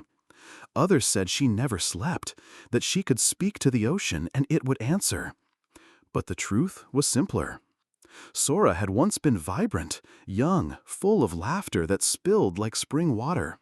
Her husband, Riku, was the strongest man in the village, a fisherman who whistled while he worked and loved Sora with a devotion that softened even the hardest mornings. They had no children, only one another, and they were content with that.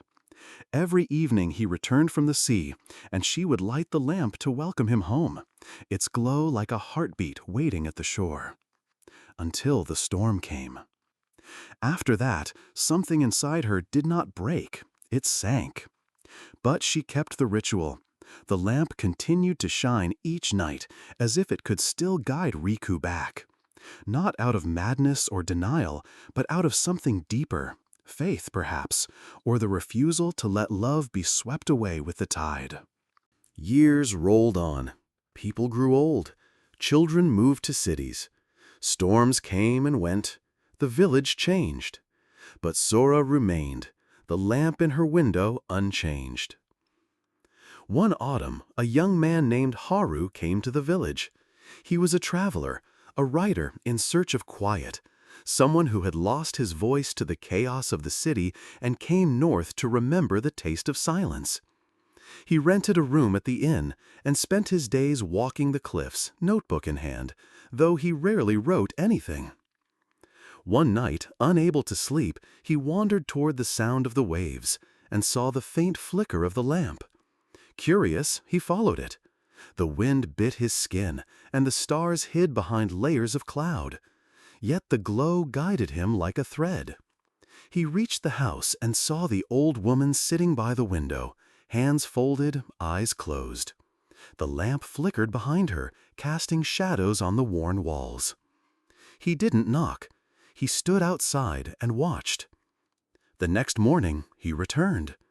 This time, he knocked. There was no answer for a while. Then the door creaked open. Sora looked at him for a long moment. She didn't smile. She didn't frown.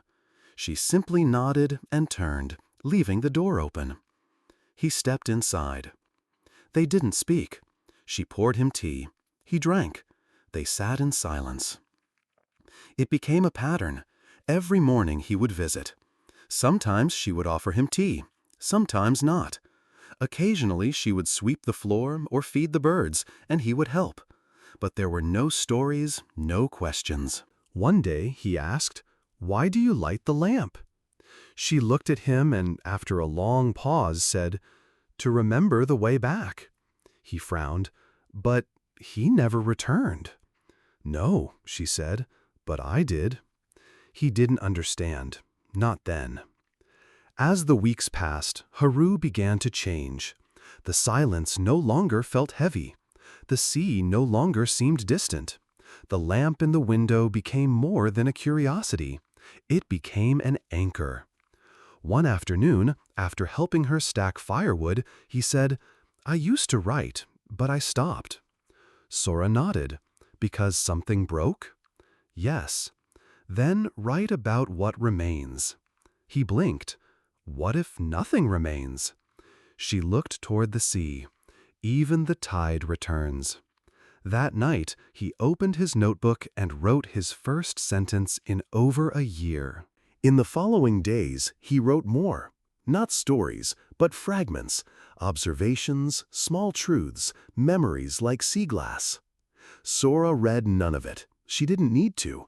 She could see it in the way his shoulders loosened, the way he looked at the horizon as if expecting nothing and everything.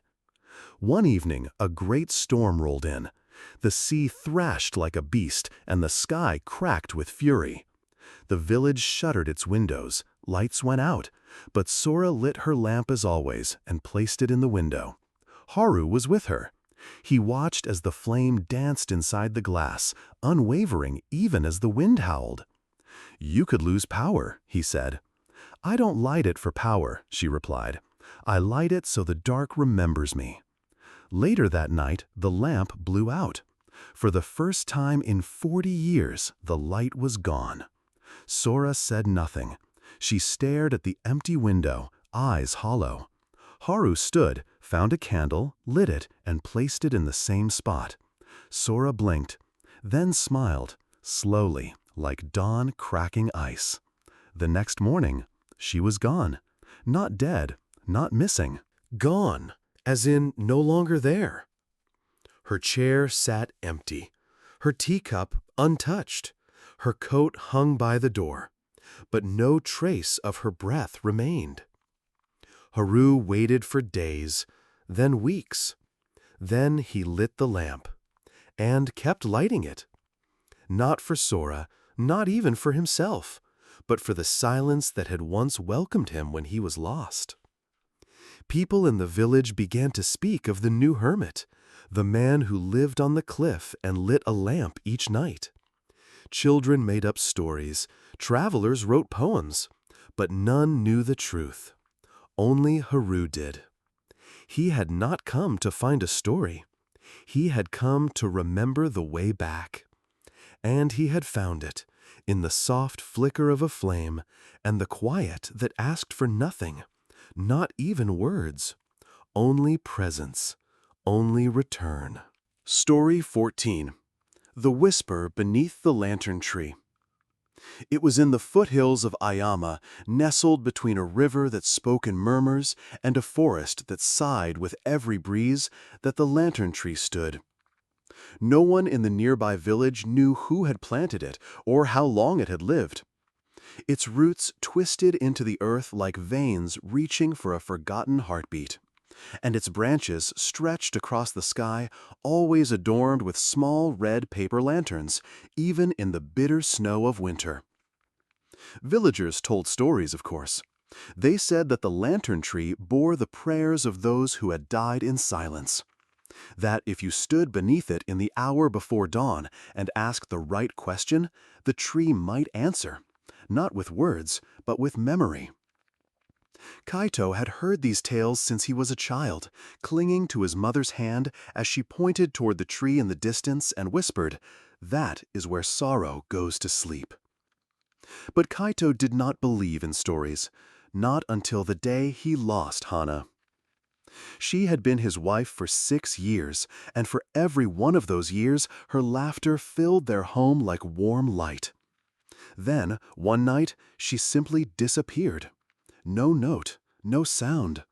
The front door remained locked from the inside, her shoes neatly by the tatami mat, her teacup still half full. Only her absence remained.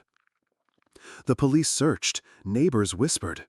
Some said she had run away. Others hinted at darker possibilities. But Kaito knew Hana. She would not have left without saying goodbye. Not without explaining the pain behind her eyes that had deepened in the last year. She had changed, yes, grown quieter, stared longer into the space between thoughts, but she had never stopped loving him. He was sure of that. And so, after nearly a year of grief circling through him like a slow poison, Kaito found himself standing before the lantern tree. The ground was damp with last night's rain, and the sky above hung like a shroud. The lanterns swayed gently, though there was no wind. He knelt and placed both palms on the earth. "I don't know what I'm doing," he said softly, ashamed of how desperate his voice sounded in the silence. "I just want to know where she went. I want to understand." No answer came, of course, only the soft rustling of leaves. But as he stood to leave, he noticed something peculiar. One of the lanterns, near the middle of the tree, flickered, just once, not with fire, but with a dim glow from within. He watched, held his breath, and then he heard it. A voice, barely more than a whisper. "Look where light can't reach." Kaito froze. "Who's there?" he called, but no one responded. The village was miles away, and no one ventured this deep into the forest unless they were seeking something they couldn't find elsewhere. "Look where light can't reach," the whisper repeated. Kaito turned in a slow circle. The forest held no clues, no paths, only the river, the roots, and the shadows beneath the lantern tree. And then a memory surfaced, of Hana, crouched by the base of the old tree months before she vanished, her fingers tracing the bark as though reading it. He stepped forward, scanning the gnarled trunk, and there, hidden beneath a cluster of low-hanging branches, he saw it, a narrow crevice, just wide enough for a hand. Kaito reached inside. His fingers brushed against something thin and dry. Paper. He pulled it out. It was a note, yellowed and fragile. The ink had bled from age and rain, but he could still read the words. I came here to forget, but I remembered everything instead. The past will not stay buried, and neither can I. If you find this, follow the river against its current. There is something you must see. I'm sorry I didn't tell you. Kaito's heart stuttered. He clutched the note, the weight of it both a wound and a key. Without waiting for dawn, he turned and followed the river, its current murmuring beneath his footsteps like the hush of unsaid things. The path was not kind. Stones bit into his soles, branches clawed at his coat, and the fog grew thicker with every step. But Kaito walked, driven by the echo of Hana's voice in the note. After nearly 2 hours, the river curved sharply, and there it was, a small clearing, half eaten by the forest. In the center stood a wooden house, weathered by time, its shutters closed like sleeping eyes. Vines coiled around its walls, and yet something about it felt alive. Watching. Kaito approached. The door creaked open with a reluctant groan. Inside, dust danced in shafts of pale light. The air smelled of damp wood and memory. He moved cautiously through the rooms, each one filled with strange objects, old photographs, candles, fragments of poetry written in different hands. On the wall hung a series of small portraits. They were of women, all with solemn eyes, all unfamiliar, except for one. Hana. She looked younger in the picture, barely 20, but it was her. Her face, her mouth, her eyes, haunted even then. Beneath the portrait, a single line was carved into the wood. She remembered too much. Suddenly, Kaito understood. This was not a random place. It was a sanctuary, or perhaps a prison, a space where people came to escape their memories, only to find them reflected in the silence.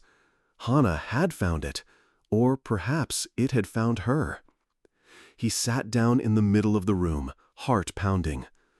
"Why didn't you tell me?" he whispered. And then another whisper answered, from behind him. "I tried." Kaito turned slowly. She stood there, framed by the doorway, thinner than he remembered, paler, but undeniably Hana. His breath caught in his throat. "You're alive!" She nodded, eyes shining with unshed tears. "Barely." He stepped forward, but she held up a hand. "I wasn't running from you," she said. "I was running from what I couldn't explain, from the voices, the dreams, the pieces of myself that didn't belong." Kaito blinked. "What do you mean?" She walked past him, gently brushing her fingers along the dusty frames. "I've remembered lives that weren't mine, faces I've never seen, names I never spoke. It started after my mother died. I thought it was grief, but then it grew stronger." Kaito felt the world shift beneath him. "You never told me.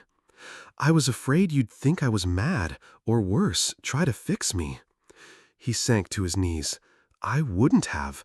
I would have stayed." "I know," she said softly. "That's why I left, because you love me too well, and I needed to understand what I am, alone." Silence fell between them like snowfall, and then Kaito whispered, "Are you coming home?" She looked at him for a long time, then walked forward and touched his face. "Only if you're ready to carry the weight of memory with me, the real kind, the kind that lives not just in the mind, but in the soul." He closed his eyes, leaned into her hand. "I already do." Outside, the lanterns in the tree began to glow again, not just red now, but gold and blue and violet, as if every soul remembered had returned to witness a promise renewed. And so the lantern tree kept its vigil, rooted in silence and sorrow, bearing witness to those brave enough to remember what others forget. Beneath it, two hearts found their way back, not to the past, but through it. And somewhere in the wind, the voices whispered once more. Story 15. The Sound of Falling Leaves. In the quiet mountain village of Katsuro, nestled between cedar forests and winding rivers, there lived an old man named Hiroshi. He was known by the villagers as the Leaf Listener. Each morning, he would walk into the woods with a wide straw hat, a bamboo cane, and a simple pouch of roasted rice. He sat beneath the same maple tree by the edge of the river, listening to the wind and the gentle rustling of leaves. Many assumed he was eccentric, a relic of a bygone age.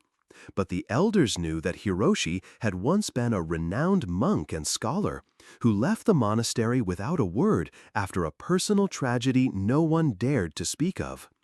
The village respected his solitude, offering food or firewood at a distance, and the children, curious and wide-eyed, sometimes tried to follow him, only to lose him in the trees.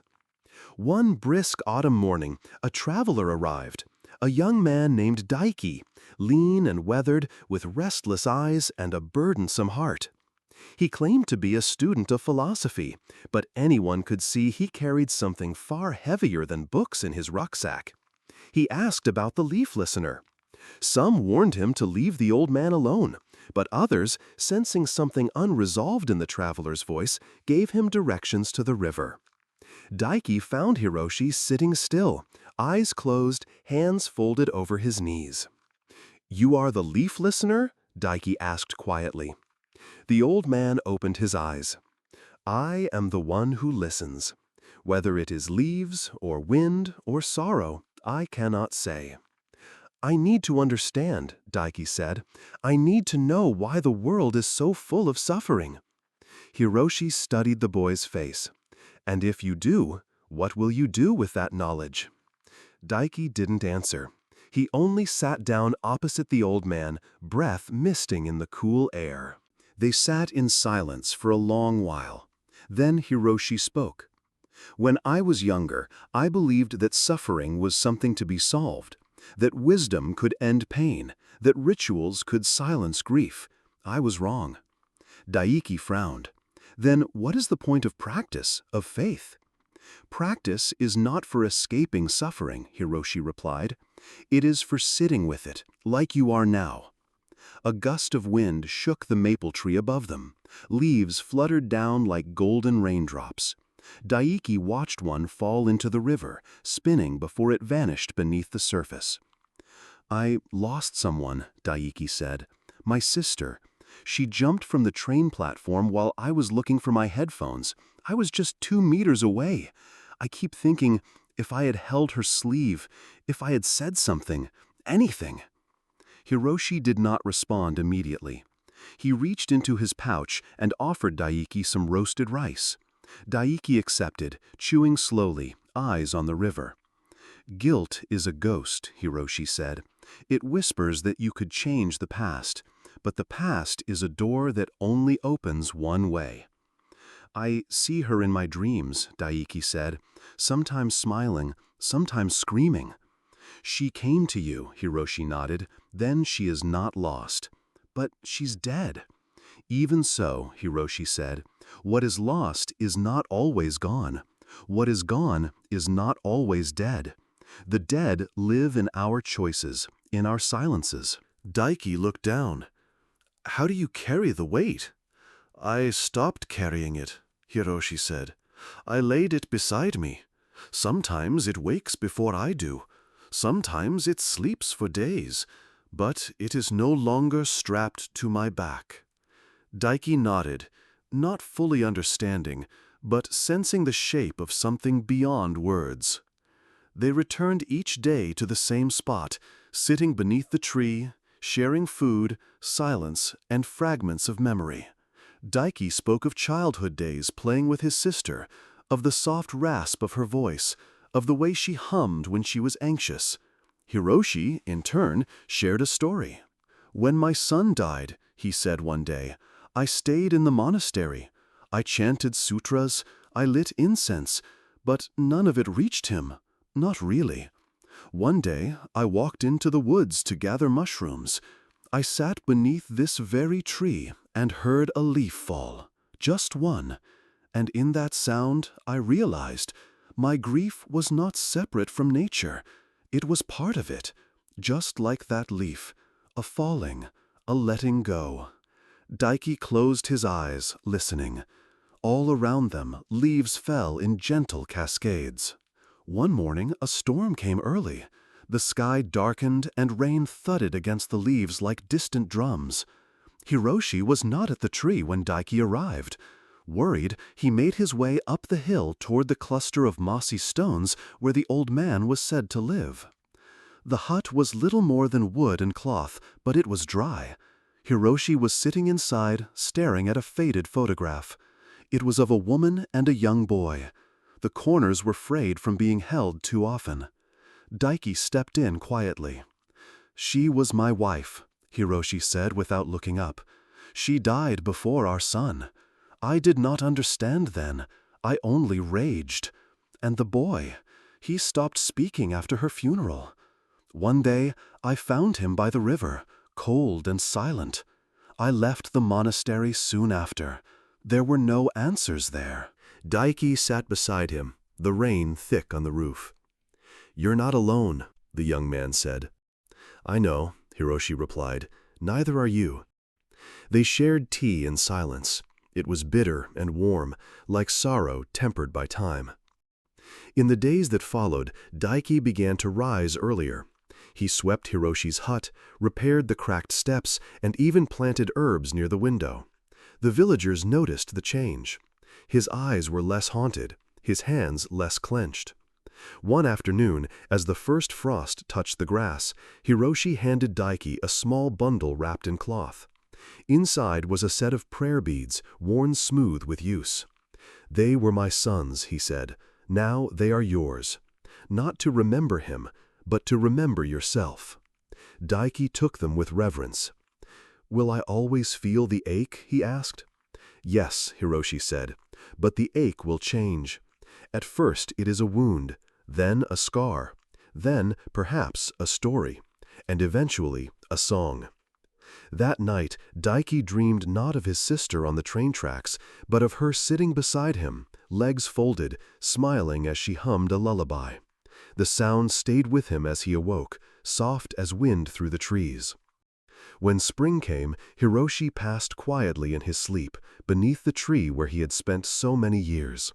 The villagers built a small shrine, no bigger than a bench, and Daiki carved the words, "He listened to leaves and taught us how to listen to our hearts." Daiki stayed in the village, not because he had nowhere to go, but because he had finally found where he was meant to be. He too became a listener, not of leaves alone, but of the stories people carried, the ones too heavy to bear alone. And on windy days, as golden leaves danced across the path, he would smile, remembering that sound, the soft, perfect silence of falling. Story 16. The Old Bell and the Monk Who Forgot. At the edge of a quiet mountain village, veiled by the mist of dawn and dusk, stood a weathered Zen temple known as Suiginji, the Temple of the Water Source. Time had crumbled its walls in places, ivy clung to stone like memory to bone, and yet the bell, ancient and cracked, still hung in its tower. It hadn't been rung in over 20 years. The bell's silence was not due to disrepair, it was a vow made by the monk Genjo, who once arrived as a young disciple, but now walked slowly with a cane, his back curved like the bow of a tree burdened with snow. Genjo had once been vibrant and full of questions.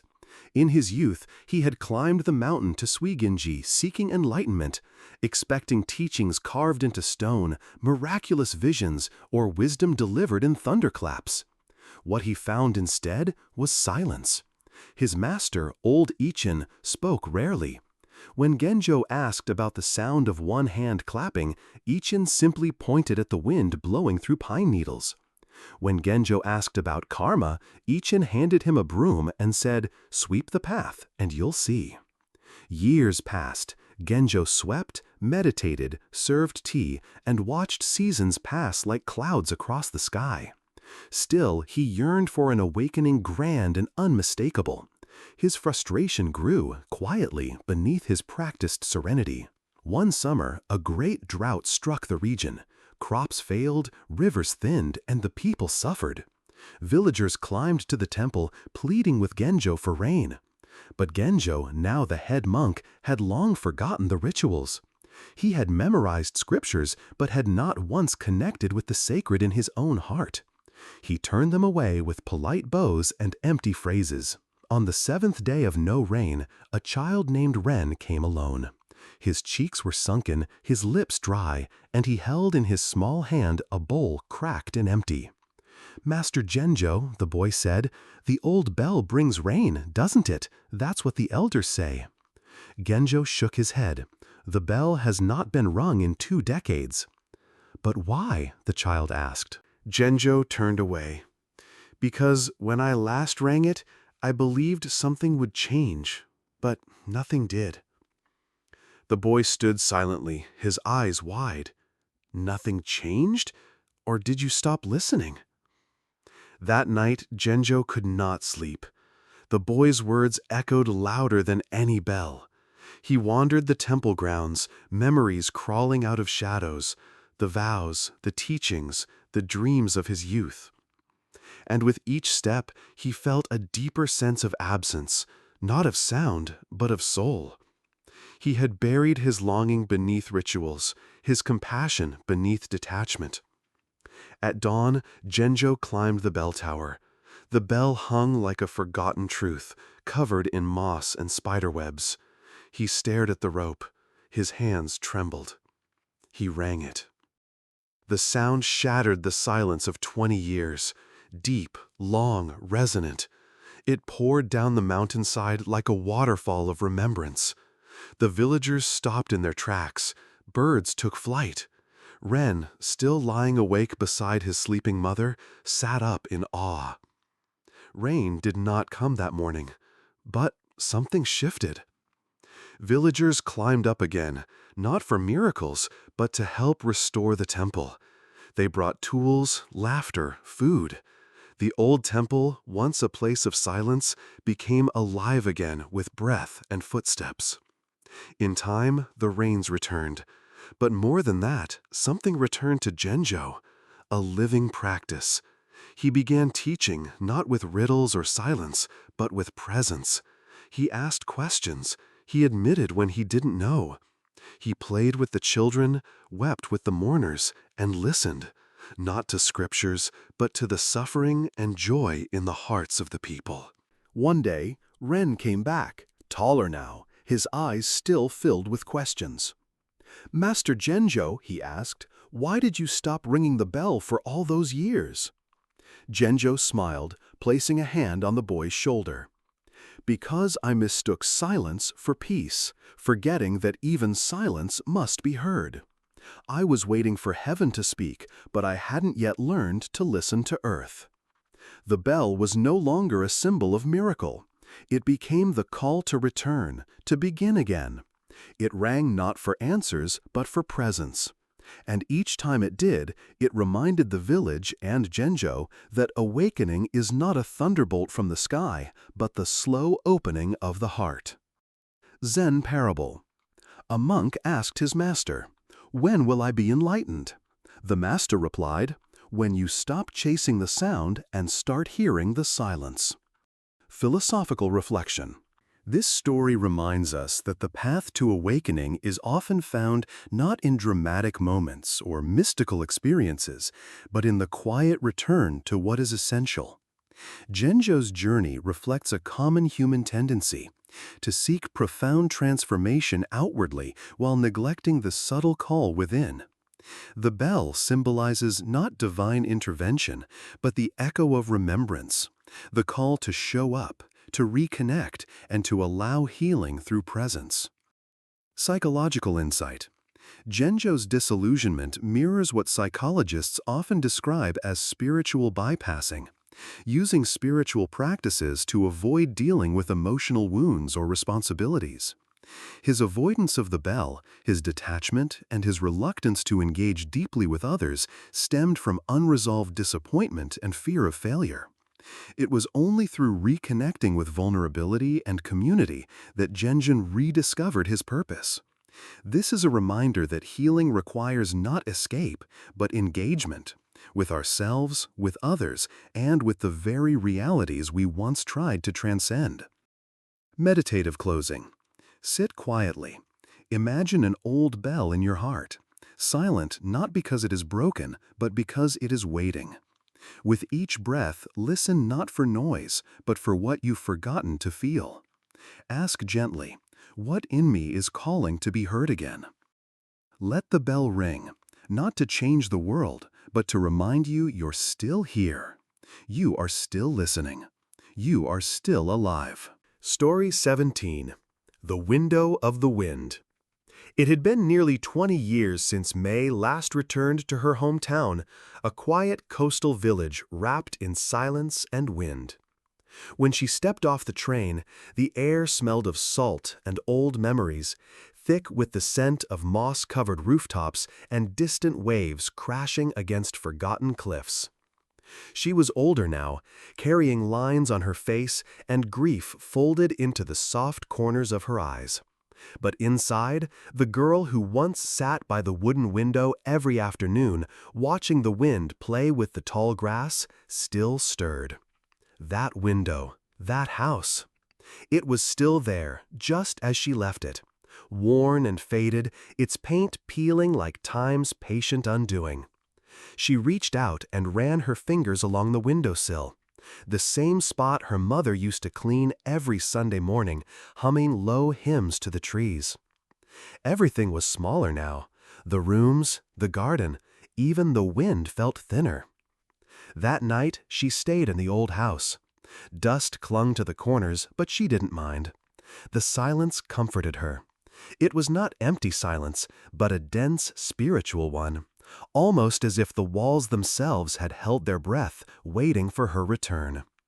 May lit a candle in the hallway, then sat before the window in the room that once belonged to her brother.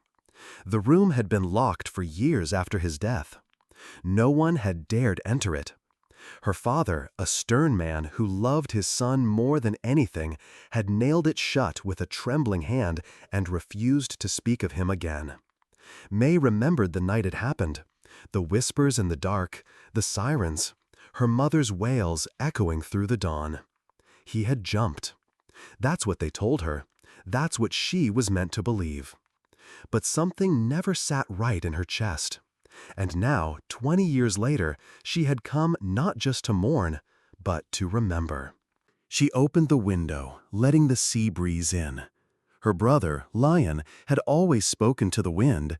As children, he would cup his hands around his mouth and shout secrets into the air, saying that the wind carried messages to the spirits on the mountain.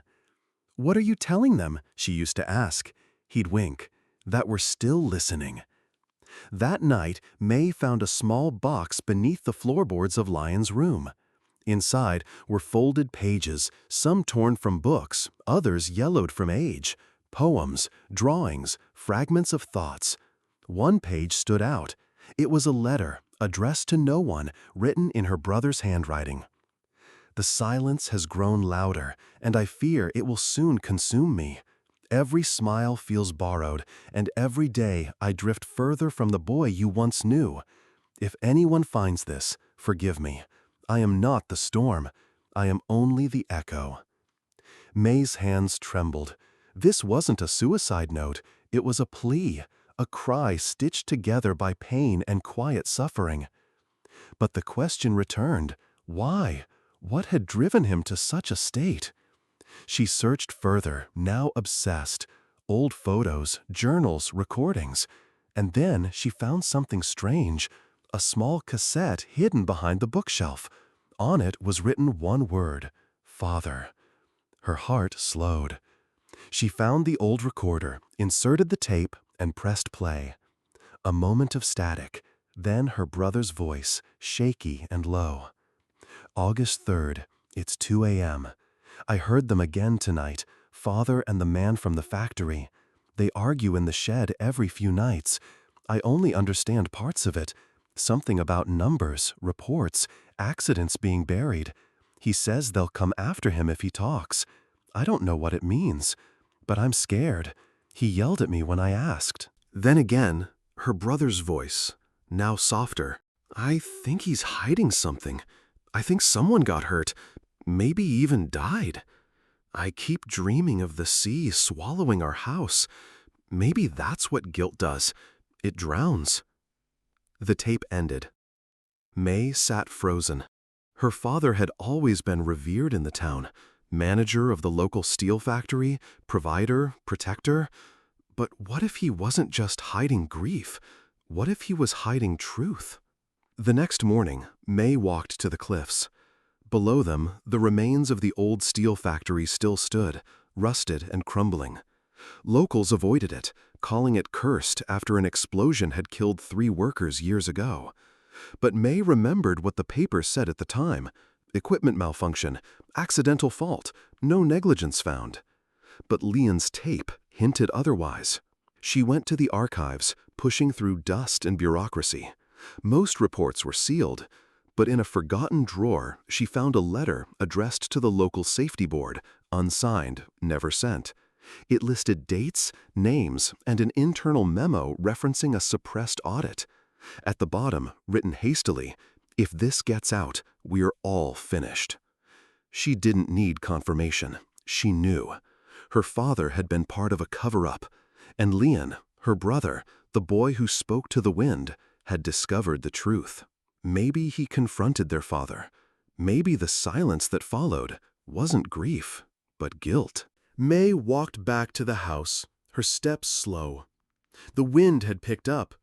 She sat again by the window, and for the first time she wept, not just for her brother, but for the silence they had all lived in, for the truth buried beneath pride and fear. And then she spoke into the breeze. "You were right, Leon. I'm still listening." That night she wrote her own letter, not to the authorities, not to the press, but to the people of the village. She wrote about the truth, about the silence, about her brother. The next day, she pinned it to the old window of the house, open wide so the wind could carry it. A week later, others came. One by one, they left notes at the window. Apologies, confessions, memories of Leon. The house became a shrine, not to tragedy, but to truth.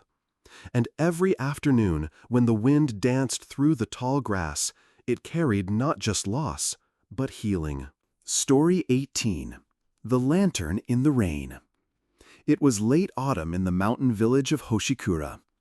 The leaves had fallen, and a cold mist lingered over the narrow paths winding through the terraced hills. Most travelers avoided the village after dusk, for the slopes were slippery and the forest dense. But on the evening of the 7th day of the month, an old monk named Riku could be seen walking slowly with a lantern in hand, making his way through the rain-soaked path that led to a forgotten hermitage. The villagers often whispered about the hermitage, a place where a wise nun once lived but had vanished decades ago. They said she had known the secrets of silence so deeply that even death respected her stillness. Riku had once been her student, though he rarely spoke of it. That night, the rain came down in sheets, and the wind howled like a wounded beast.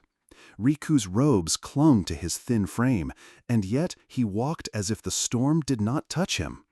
His lantern glowed softly through the storm, swaying like a small moon against the night. He arrived at the hermitage, bare walls, a crumbling roof, and an altar still intact, adorned with an old bell and a worn statue of Avalokiteshvara. Riku bowed low before the altar and sat cross-legged on the cold floor. He lit incense and closed his eyes. In the stillness, memories rose. He had come to the nun when he was young and angry. His father had been murdered in a dispute over land. Riku, then called Daichi, had taken up a blade and vowed vengeance. But when he reached the man responsible, his hand had trembled. He could not kill. So instead he had wandered, ashamed of his weakness, until he stumbled upon the nun's hermitage, where she asked him, What will vengeance feed once it devours your soul? For years she taught him silence. Not just silence of voice, but silence of the storm within. He had struggled. The pain of his past clawed at his chest. But the nun never lectured him. She simply sat with him, hour after hour, season after season, in rain, in wind, in sun. Then, one morning, she was gone. Some said she had passed away. Others said she had become wind. Riku knew better. She had disappeared into the silence she always spoke of. But she had left behind the bell on the altar and a lesson that never stopped echoing. When you ring this bell, ring it for those who suffer without name. Now, all these years later, he had returned, not for answers, but for offerings. Outside, the storm raged. Inside, Riku lit the incense and struck the bell. The sound cut through the rain, a clear tone that seemed to vibrate the mountains themselves. Riku whispered the names of people he had met, villagers who had lost children, farmers whose crops had withered, young men broken by war, women whose silence was mistaken for peace. Each name was a thread in a tapestry of suffering. And as the bell echoed, Riku bowed again and again, until his forehead touched the wet floor. And then he saw her. She did not speak. She stood where the rain met the stone, her robes wet, her hair silver. "Master," he whispered. The nun walked forward and sat beside him, though no sound marked her movement. She looked older now, but her eyes were the same, deep wells of moonlight. "You've carried much," she finally said. He nodded. "And yet I feel lighter now than ever. That is the way of the path. Burdens taught you silence, and silence taught you to carry them without hate." Riku wept quietly. "But why did you leave?" She looked at him gently. "I did not leave. I became part of the silence. You found me every time you chose peace instead of anger. Every time you lit incense for someone else's pain. I was there." The bell rang again, though neither had moved. Outside, the rain began to ease. The nun stood and reached into her sleeve, placing an old scroll in his hand. "There are teachings not written in books, but some still need words to remember. When you leave this place, speak not to explain, but to awaken." He opened the scroll. There was only one line. "To understand the world, sit long enough until it speaks without sound." When Riku opened his eyes, he was alone again. The rain had stopped. The clouds were drifting west, and the sky broke open to stars. He stood slowly and bowed deeply to the altar. Then he picked up his lantern and walked down the mountain path. At the base of the hill, a young woman was waiting under a tree, holding a bundle in her arms. Her eyes were red from crying. "Are you the monk?" she asked. He nodded. "They told me you come here every seventh evening. I've lost my son," she whispered, "and I don't know what to do." Riku said nothing. He simply opened his arms, and she collapsed into them, trembling. They sat together for a long time, not in words, but in silence. Later, he lit his lantern again and handed it to her. "Take this," he said. "There's enough light in it for the path ahead." She took it and walked away slowly, her steps uncertain but moving forward. Riku turned and looked back at the mountain. The hermitage was barely visible now, swallowed by mist and memory. But he smiled, because he knew silence had never been empty. It had always been waiting for someone to listen. Story 19. The Bridge Without Footsteps. In the heart of an old kingdom, nestled between two great rivers, there was a village that had never seen war.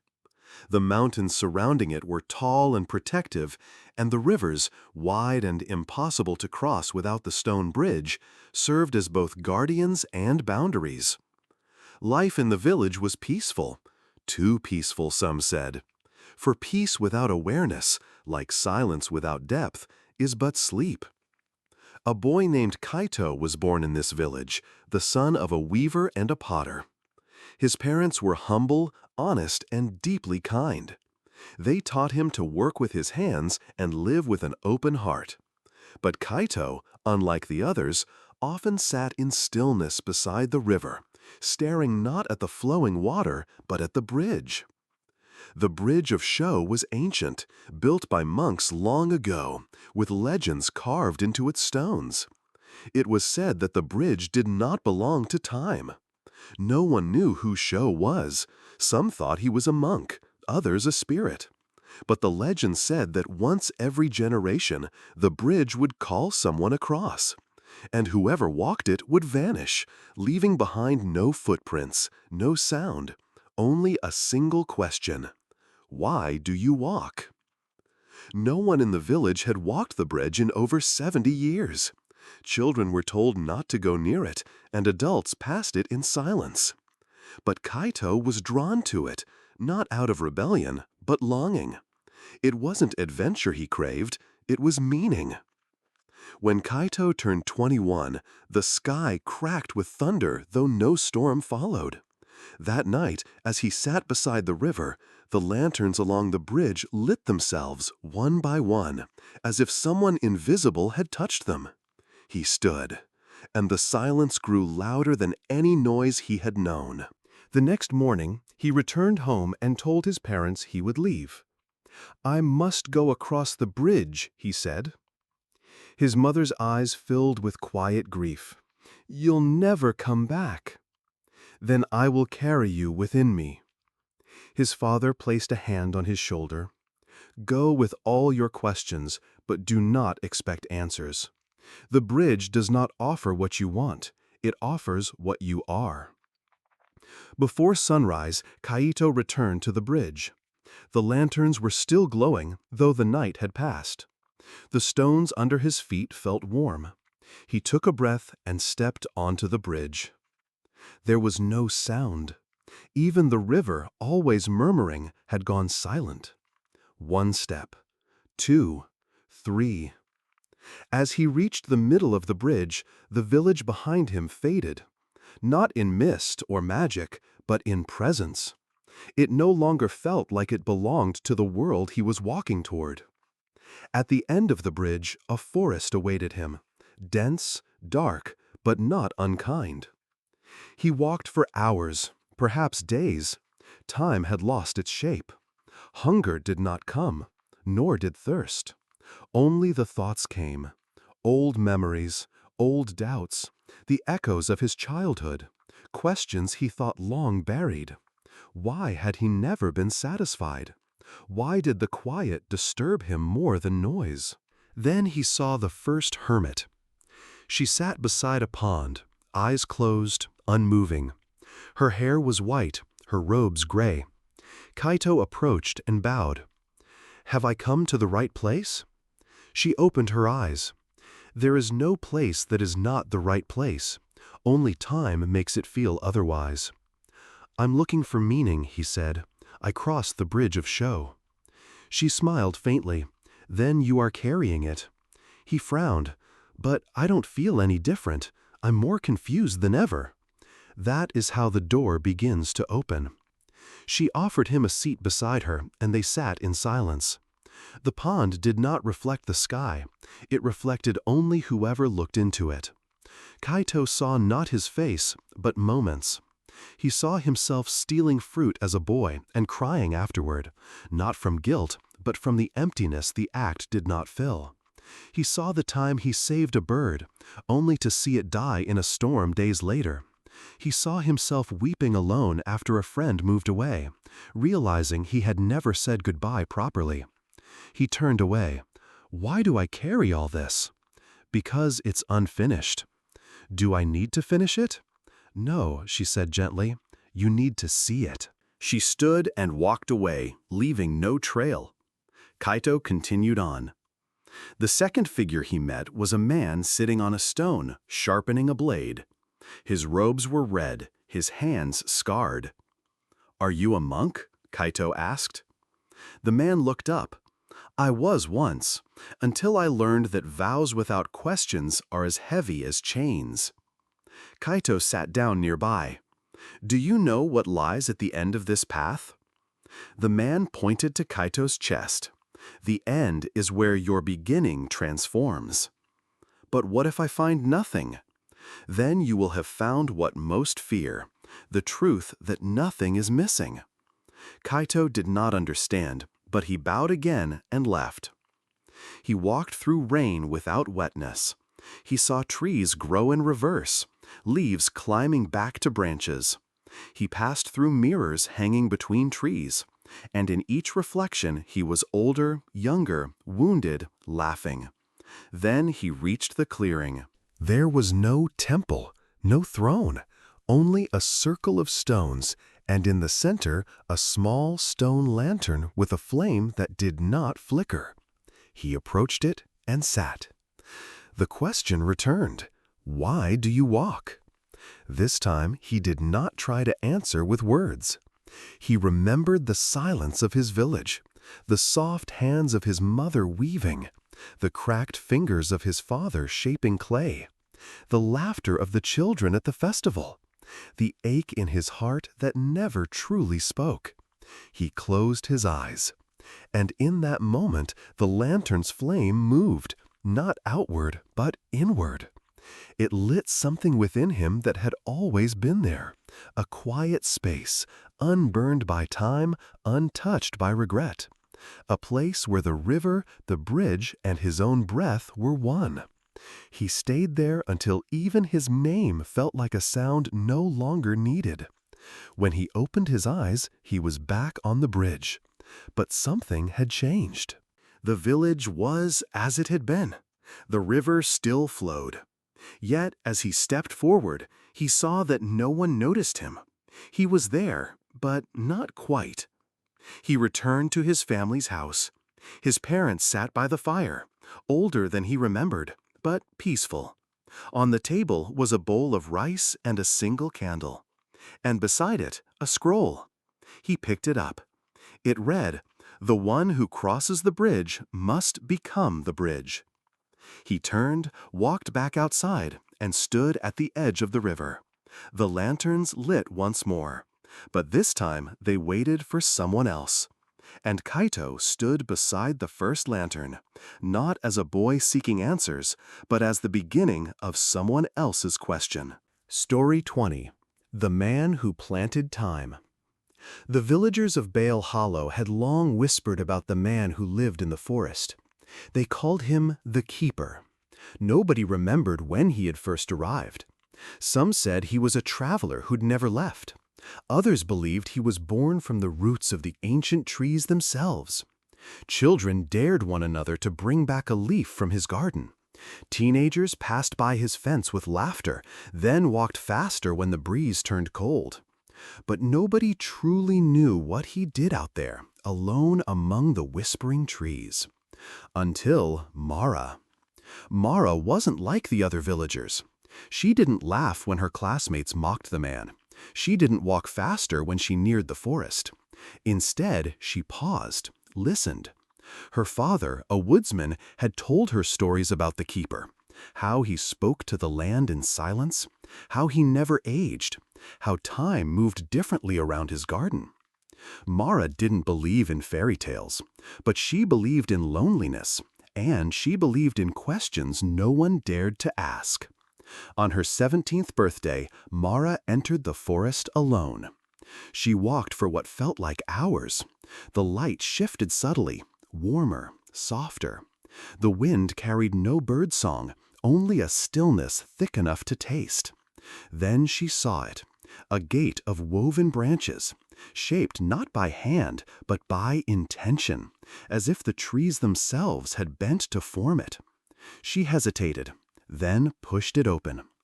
The garden was not like anything she had imagined. There were no rows or order. Wildflowers spilled over stone paths. Trees bore blossoms and fruit all at once. Vines curled upward toward the sky like searching fingers. And in the center stood a man, tall, cloaked in gray, beard like fog, eyes like river stone. "You've come," he said, not surprised. Mara nodded. "I want to understand." "Understand what?" "Why you live here, why they say time changes here." The keeper smiled, and time did seem to shift. The smile was not warm, but ancient. "Come," he said, "I'll show you." For weeks Mara returned. She helped him prune the rose vines that never wilted. She tasted pears that ripened in minutes, watched petals bloom as they spoke. She noticed the sun never seemed to move above the garden, always dawn or dusk, never noon. She no longer wore a watch. One day she asked, "How do you do it?" "Do what?" "Make time move differently." The keeper looked at her long. Then he walked to the edge of the garden where a tree, bent low with age, stood in silence. "This tree," he said, placing a hand on its bark, "was born from a seed of grief."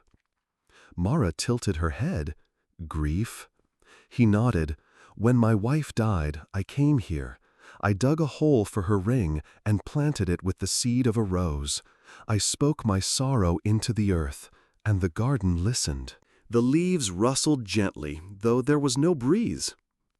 "I did not intend to stop time," he said, "but grief is heavy. It sinks into soil, slows the beating of hours. Here, the world honors what we try to forget." Mara touched the tree's trunk. "Is that why you never leave?" The keeper said nothing, but his silence was an answer. She returned year after year. Her hair grew longer, her voice deepened. Yet each time she stepped into the garden, the keeper looked the same. Even the plants seemed unchanged, suspended in a moment that breathed but did not pass. One winter her father fell ill. The villagers said there was no cure. Desperate, Mara rushed to the forest. She burst into the garden, breathless, eyes wild. "Please," she cried, "you know things. Help me save him." The keeper placed his hand gently on her shoulder. "What you ask cannot be undone, but something else may be given." "What?" He led her to a patch of soil near the fountain. "Kneel," he said. She did. "Place your fear here. Speak your longing into the earth. Then wait." She planted no seeds, only tears.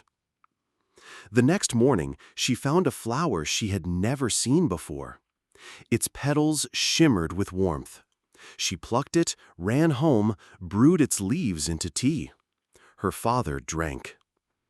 He did not recover fully, but the fever broke.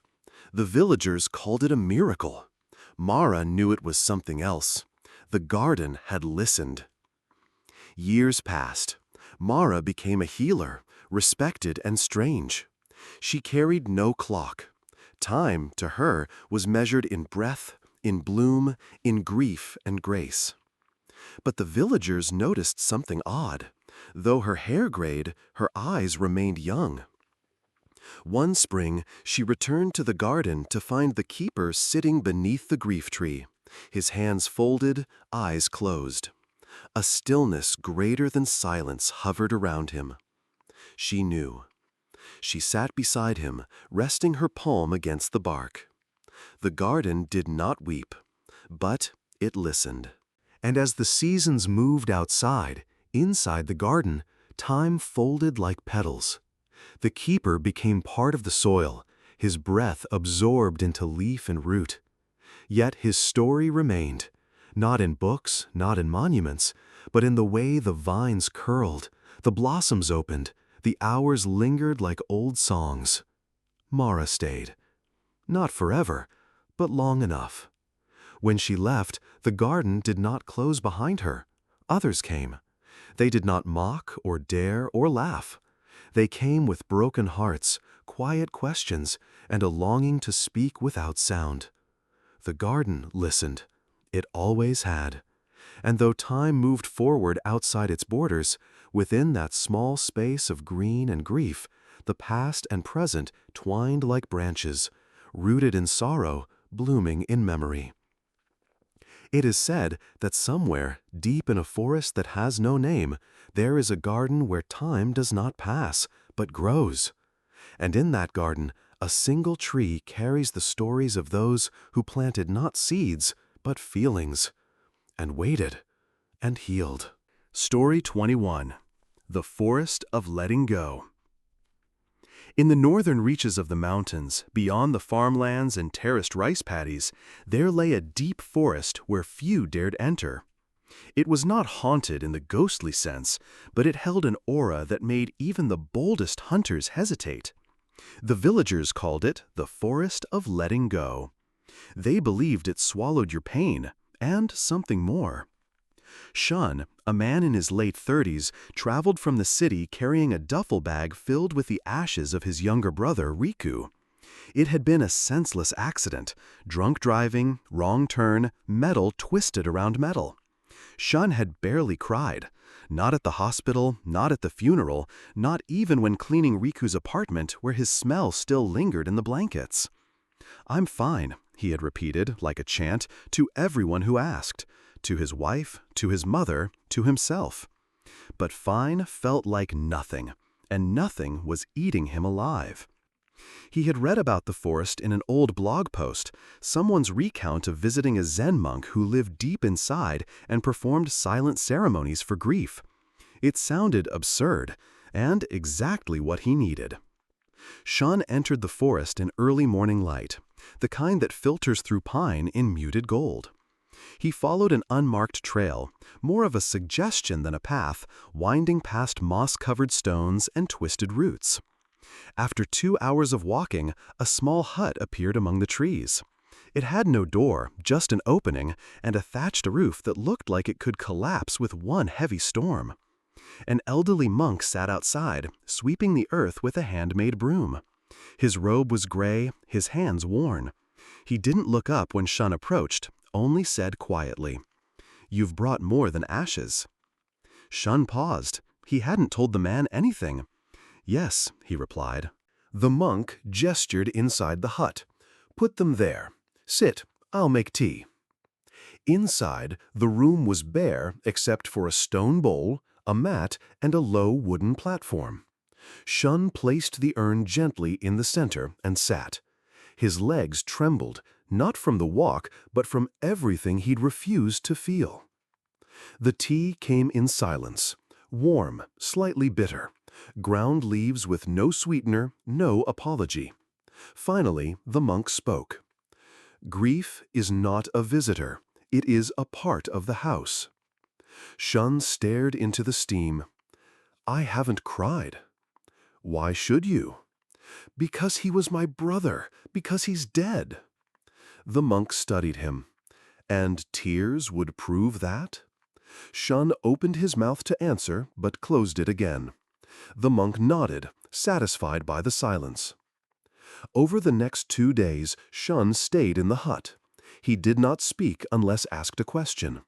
He followed the monk into the forest to gather firewood, to draw water from the stream, to watch the evening clouds roll like tides. He did not cry. On the 3rd day, the monk took him to a clearing where stones were stacked into odd shapes, piles that leaned without falling, columns that curved like questions. There were hundreds of them, all overgrown with lichen. "These are not graves," the monk said. "They are burdens." Shun bent down to touch one. It wobbled slightly, then settled. Whose? Everyone's. People come, they leave a burden, a guilt, a sorrow, a mistake. Some return, most do not. Does it work? The monk shrugged. Sometimes the act of releasing is enough. Sometimes people only understand what they carried when they let it go. Shun sat by a flat stone shaped like a child's back. He whispered into the air. "We fought the week before he died. I said he was reckless, that he was ruining his life. He hung up on me, and then—" The monk did not reply, only watched, with the patience of trees. Shun continued, He was all I had growing up. After Dad left, it was just us. I was supposed to protect him, be his example, and instead, I lectured him. I made him feel small. The words cracked open something inside. Not a sob, not yet, but the breath before the dam breaks. I should have hugged him that night. I should have called him the next day. But I was proud. I thought he had to learn his lesson. The monk took a stone from his sleeve, a small, smooth pebble the size of a coin. He placed it in Shun's palm. "Place this when you are ready." Shun closed his hand around the stone. It was warm from the monk's body, or maybe his own. That night he did not sleep. He lay under the open sky, listening to the forest sigh. His brother's laugh echoed in his ears. Riku pulling pranks. Riku drunk and singing badly. Riku scared at their father's yelling, clutching Shun's hand. Shun whispered, "I'm sorry." The next morning, he placed the stone on the column. It slid slightly, then rested. And he wept. Not in gasps, not in drama, just steady tears that soaked the earth. The monk said nothing, only offered him another cup of bitter tea. As Shun prepared to leave, the monk walked him to the edge of the forest. "Will I be okay now?" Shun asked. "No," the monk replied, "but you will not pretend." Shun smiled for the first time in weeks. It felt fragile and true. Before turning down the hill, he asked, "What should I tell people about this place?" The monk thought for a moment. "Tell them grief is not to be solved, only honored." And then he vanished into the trees. Zen Parable Reflection. There was once a man who carried a heavy sack of stones up a mountain every day, believing that if he did it long enough, he would become free. One day, an old monk saw him struggling and asked, "Why do you not put it down?" The man replied, "Because no one else can carry it for me." The monk smiled. "That does not mean you must carry it forever." Philosophical commentary. This story is not about catharsis through grand events. It is about the subtle act of acknowledging pain, of refusing to perform grief for others while still allowing it its sacred space. The forest of letting go is metaphorical. It exists in any place where one chooses to stop hiding, to stop controlling what should be felt and when. Rituals do not erase loss. They give us permission to sit with it. Letting go, in the deepest Zen sense, is not about abandoning love or memory, but about ceasing to control how it manifests. Psychological reflection. Modern grief often becomes transactional. "Have you cried?" becomes a stand-in for "have you processed?" But the human mind is not a machine with milestones. Suppressed grief often festers into numbness, anxiety, or even rage. In therapy, the first breakthrough often comes not from insight, but from permission. To mourn imperfectly, to miss someone and still live, to remember without collapse. What Shun learns is not to cry on command, but to stop fearing what his emotions might undo. He learns that healing doesn't mean back to normal. It means back to truth. Sit still. Breathe. Ask yourself, what burden have I carried too long, not because I must, but because I forgot how to set it down? What ritual of release might I offer myself, not to forget, but to honor? Inhale. Grief is not a flaw. Exhale. It is proof of love. Story 22. The River Beneath the Ice. There was a small town in the far north, nestled between pale mountains and forests that whispered with the voice of ancient winds. For half the year, the river that wound through the town froze over, sealing its gentle current beneath a sheath of crystalline ice. The townspeople called it the Sleeping River, for it seemed to slumber through winter, only to awaken with a song in spring. In this town lived a man named Elias. He was a craftsman of stone, quiet, solitary, and precise. With hands shaped by chisel and time, he carved gravestones, statues, and staircases. People respected him for his skill, but he was known more for the silence that followed him like a shadow. Elias rarely spoke unless it was to ask, "Where would you like this to rest?" or "Shall I smooth the edge?" He lived alone in a house near the edge of the forest, surrounded by fragments of granite and marble, the remnants of lives and labor. Each morning, he walked to the river and placed a palm on the ice. It had become a ritual since his wife's death 10 winters ago. Her name was Leora. She had loved rivers. She once told him, "Stillness is only what the eye sees. The river always moves, even under the ice." She died suddenly. Illness, the doctor had said. Elias had buried her himself. Not just the body, but every thought that stirred pain. He sealed sorrow into his ribs like a stone sarcophagus. Over the years, people stopped asking if he was all right. The town moved on, and so did time. But something began to change the year he turned 60. It started with a dream. In it, Elias was standing on the riverbank. The ice was transparent, clearer than glass, and beneath it swam a single red fish. It circled endlessly, tracing a spiral, as though it were seeking something. When he reached out to touch the ice, it cracked, just a small fracture, and water seeped into the air, cold and living. He awoke with his hand outstretched. The dream returned night after night. Always the red fish, always the fracture, and each time he awoke feeling unsettled, as if something old inside him was stirring. That winter, Elias began carving a statue unlike anything he had made before. It had no commission, no client. He chose a block of ice-white marble and began without sketch or plan. The form emerged slowly. A figure kneeling, arms wrapped around its own chest, eyes closed, not in prayer, but in inward listening. He worked in silence. The wind rattled the windows, the snow fell heavy, but he paid no mind. It was as if the marble whispered to him, telling him not what to make, but what to remember. Weeks passed. Then one morning, as he stood by the river, he saw something impossible. A patch of ice had melted, though the temperature was far below freezing. Beneath the clear surface swam a red fish. He knelt. The fish circled slowly, mimicking the spiral from his dreams. Elias pressed his fingers to the ice. A fine crack formed beneath his touch. He returned every day. The fish was always there, as though waiting.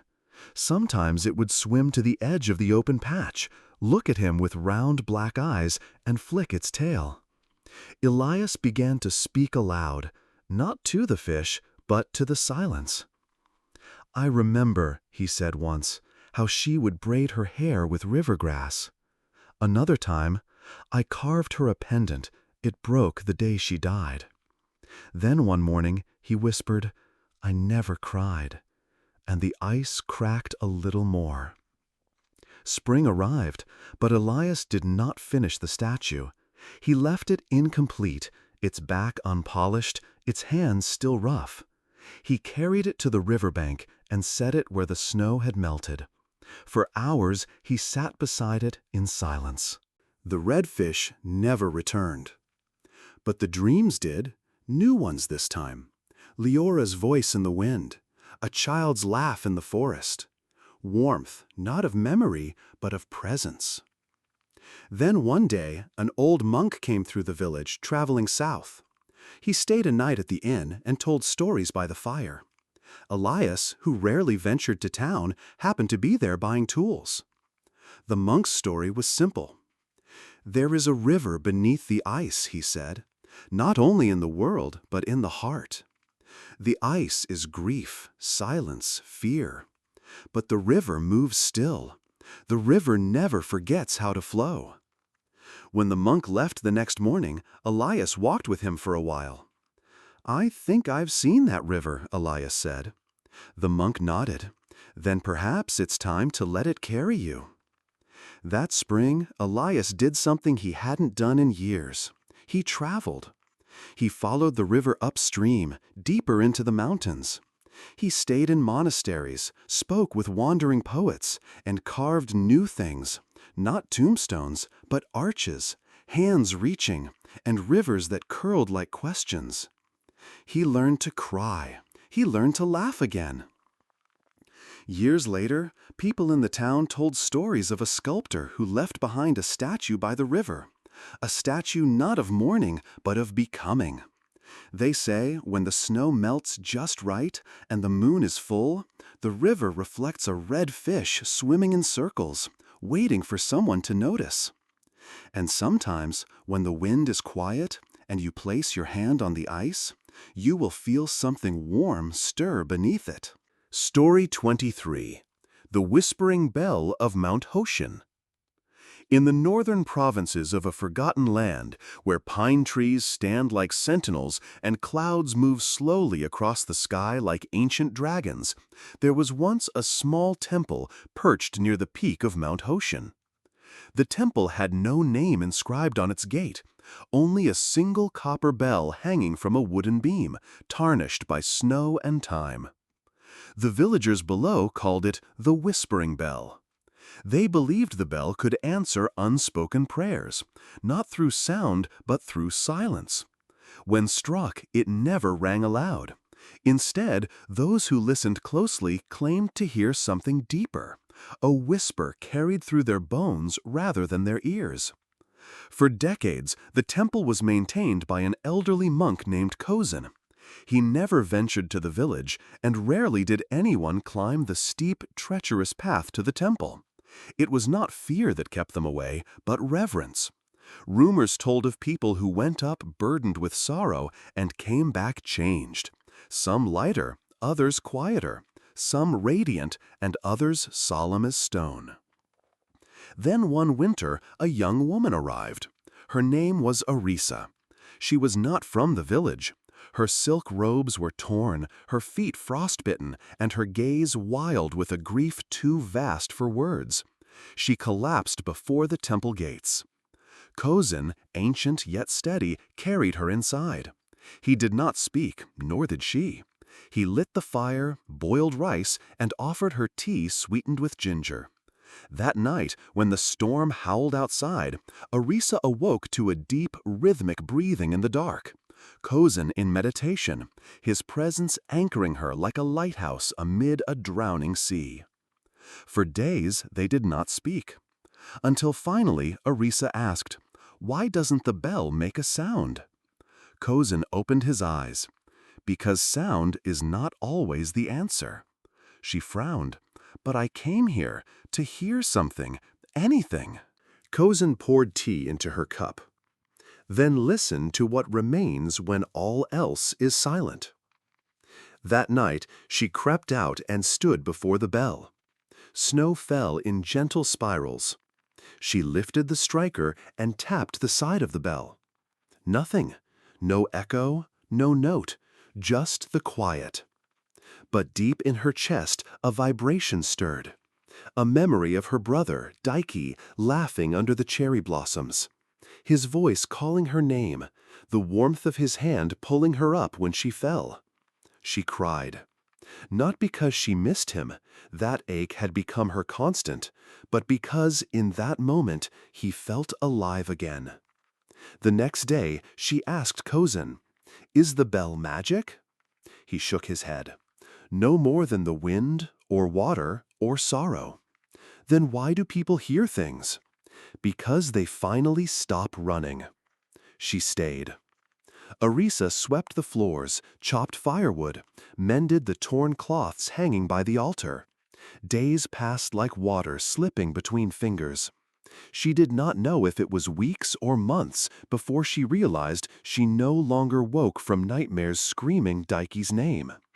One morning, Kozin handed her a scroll. "Read this aloud," he said. It was a parable. A woman once carried a jar of oil on her head every day to market. One day it shattered, and she wept bitterly. But a stranger asked, "Were you crying when you carried it?" She said no. "Then why cry now for what is gone?" Arisa scowled, "Because grief is not logical." Kozen smiled faintly. "Exactly." He said no more. That night, Arisa sat beside the bell. She did not strike it. She merely listened. The wind passed through the trees with a sound like breath. The stars flickered in the cold sky. And in her silence, she heard a voice. Not Daiki's, but her own, long buried. "I am still here," it said. Years passed. Travelers came more often. Some broken by betrayal, others sick with guilt. Arisa would greet them, offer tea, and guide them to the bell. Some left within a day. Others stayed for months. She never asked why they came, and they never explained. Kozen grew slower, quieter. One autumn, he sat under the maple tree and closed his eyes. He never opened them again. The villagers buried him beneath the bell, as he had asked. Arisa became the temple's guardian. She trimmed the moss on the stone steps. She wrote verses on rice paper and hung them in the wind.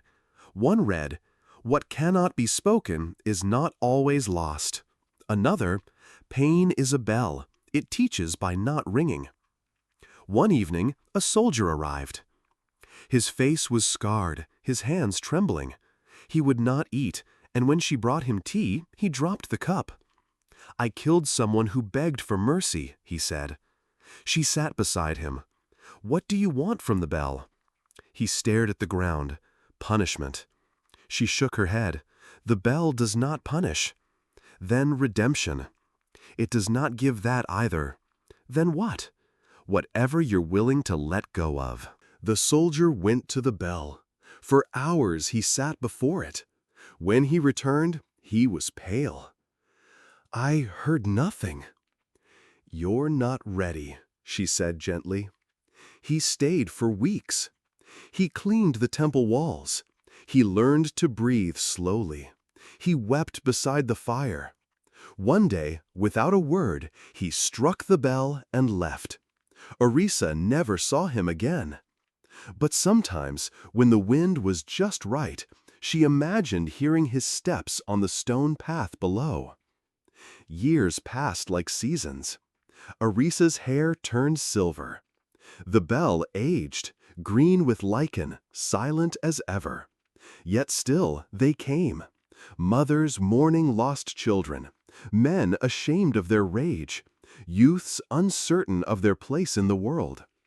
Some believed the bell had power. Arisa never claimed it did. One winter night, a child came with no guardian, no name.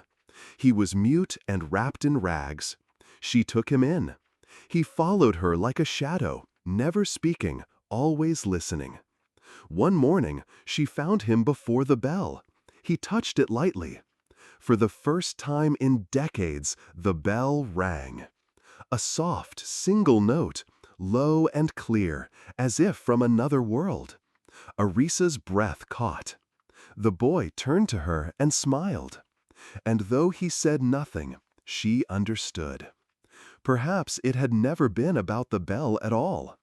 Perhaps the true miracle was not in hearing, but in listening. Not in the sound, but in the silence we carry inside, waiting patiently to be heard. Arisa closed her eyes. She could still feel the bell's echo, not in her ears, but in her bones. It said, "You are no longer alone." And that, in the end, was enough. Story 24. The Wind and the Wall. On a cold, dry plateau in northern Tibet, where the wind howled like an ancient spirit and the sun cracked the earth without mercy, lived a man named Tenzin. He was neither monk nor farmer, neither merchant nor herdsman. He was a wall builder. But the wall he built was not for a monastery or village, nor to protect sheep from wolves or snow leopards.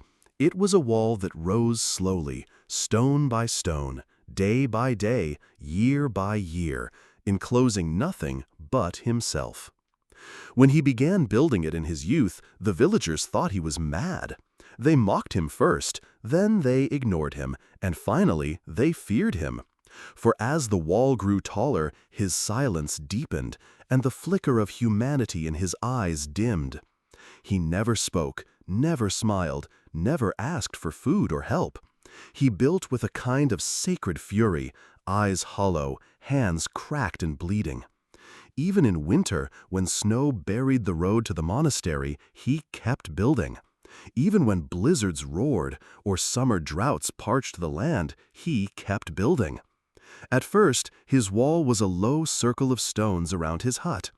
Then, as the years passed, it rose higher, became thicker, darker, made from heavy slabs pulled from nearby cliffs. It cut off sunlight, it cut off sound, it cut off all signs of life. It was, the villagers whispered, a monument to his pain. No one knew what had broken him. Some said his family had died in an avalanche.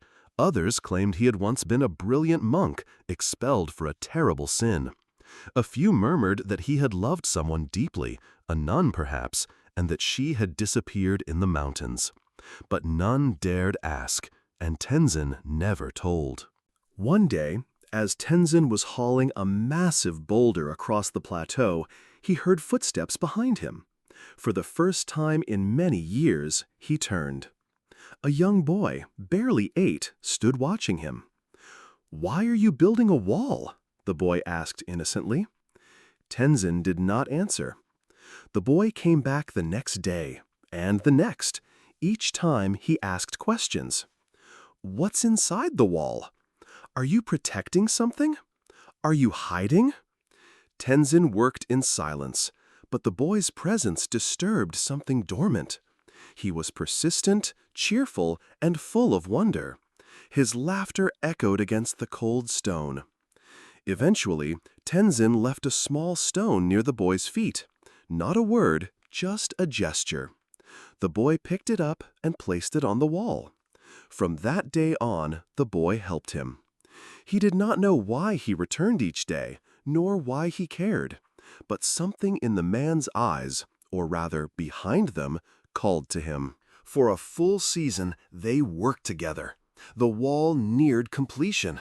It stood tall, circular, impenetrable.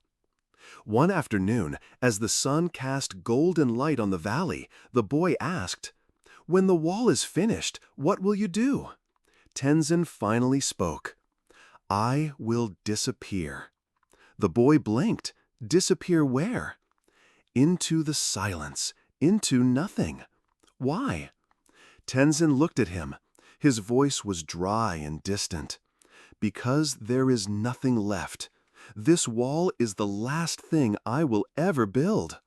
The boy's face fell. "But why not build a bridge or a garden?" "There is no one left to cross a bridge, no one left to see a garden." "But I'm here." Tenzin looked away. That night, a storm came. Fierce winds tore through the plateau. Tenzin stood atop the wall, shielding the boy's fragile hut with his back as the wall trembled. And for the first time, he remembered. Not just pain, but warmth. The smell of tsampa on cold mornings, the touch of his mother's hand, the sound of his daughter's laughter before the avalanche swallowed her and the world. He had built the wall not to forget, but to bury. But the boy, this unexpected child, had undone it with a single question. When dawn broke, half the wall had collapsed. Tenzin sat among the rubble, exhausted. The boy arrived, eyes wide. "What happened?" "I did," Tenzin said, and he wept. For the first time in decades, the man wept. The boy sat beside him in silence. That spring, Tenzin stopped building the wall. He dismantled it, stone by stone, each piece laid down like an offering. In its place, he planted flowers. Red poppies, blue gentians, yellow wild mustard. Seeds gathered from miles away, planted in the cracks. He began to speak again, slowly. He taught the boy how to shape stone, how to listen to wind, how to read the mountains. He told him stories, not of sorrow, but of the ancestors who had once walked these paths with grace. He no longer built walls, he built paths. One day, a monk from a distant monastery came to visit. He had heard tales of the wall, of the boy, and the man who no longer lived inside himself. He bowed before Tenzin and asked, "Why did you stop building?" Tenzin smiled. "Because the wind was never my enemy." He pointed to the open field, where children now ran and monks meditated under a sky unobstructed by stone. "The wall I built was inside me. The boy showed me the crack." The monk bowed again. Years passed. The boy became a man. Tenzin became old. But he was never silent again. When he finally lay down beneath the stars, the boy, now grown, placed a single stone at the spot. Not a wall, a marker. And carved on it were 3 words. The wind remained. Story 25. The Bell at Dawn. In the quiet town of Shorinji, nestled among the misty slopes of the northern mountains, stood a modest Zen temple known as Kogetsuan, the Hermitage of Moonlight. The temple had no wealth to speak of, no grand pagoda or elaborate statues, only a wooden bell tower, a sand garden, and a single monk who had not spoken aloud for 17 years. This monk, whose name was Jikon, had once been a scholar of some renown. In his youth, he had debated philosophy at Kyoto's most prestigious university, dazzling professors with his arguments on emptiness and form, suffering and salvation. But a single moment changed his course forever. His wife and daughter died in a fire while he was away at a symposium on the illusion of attachment. The irony crushed him. Jikon disappeared from the academic world. Rumors spread that he had become a beggar in the southern ports. Others claimed he had gone mad, muttering Zen riddles to the wind. But in truth, he had made his way to Kogetsuan and asked the old abbot for silence. And so it was granted. From that day forward, Jikon never spoke. Instead, he rose before dawn to sweep the fallen leaves. He tended to the moss.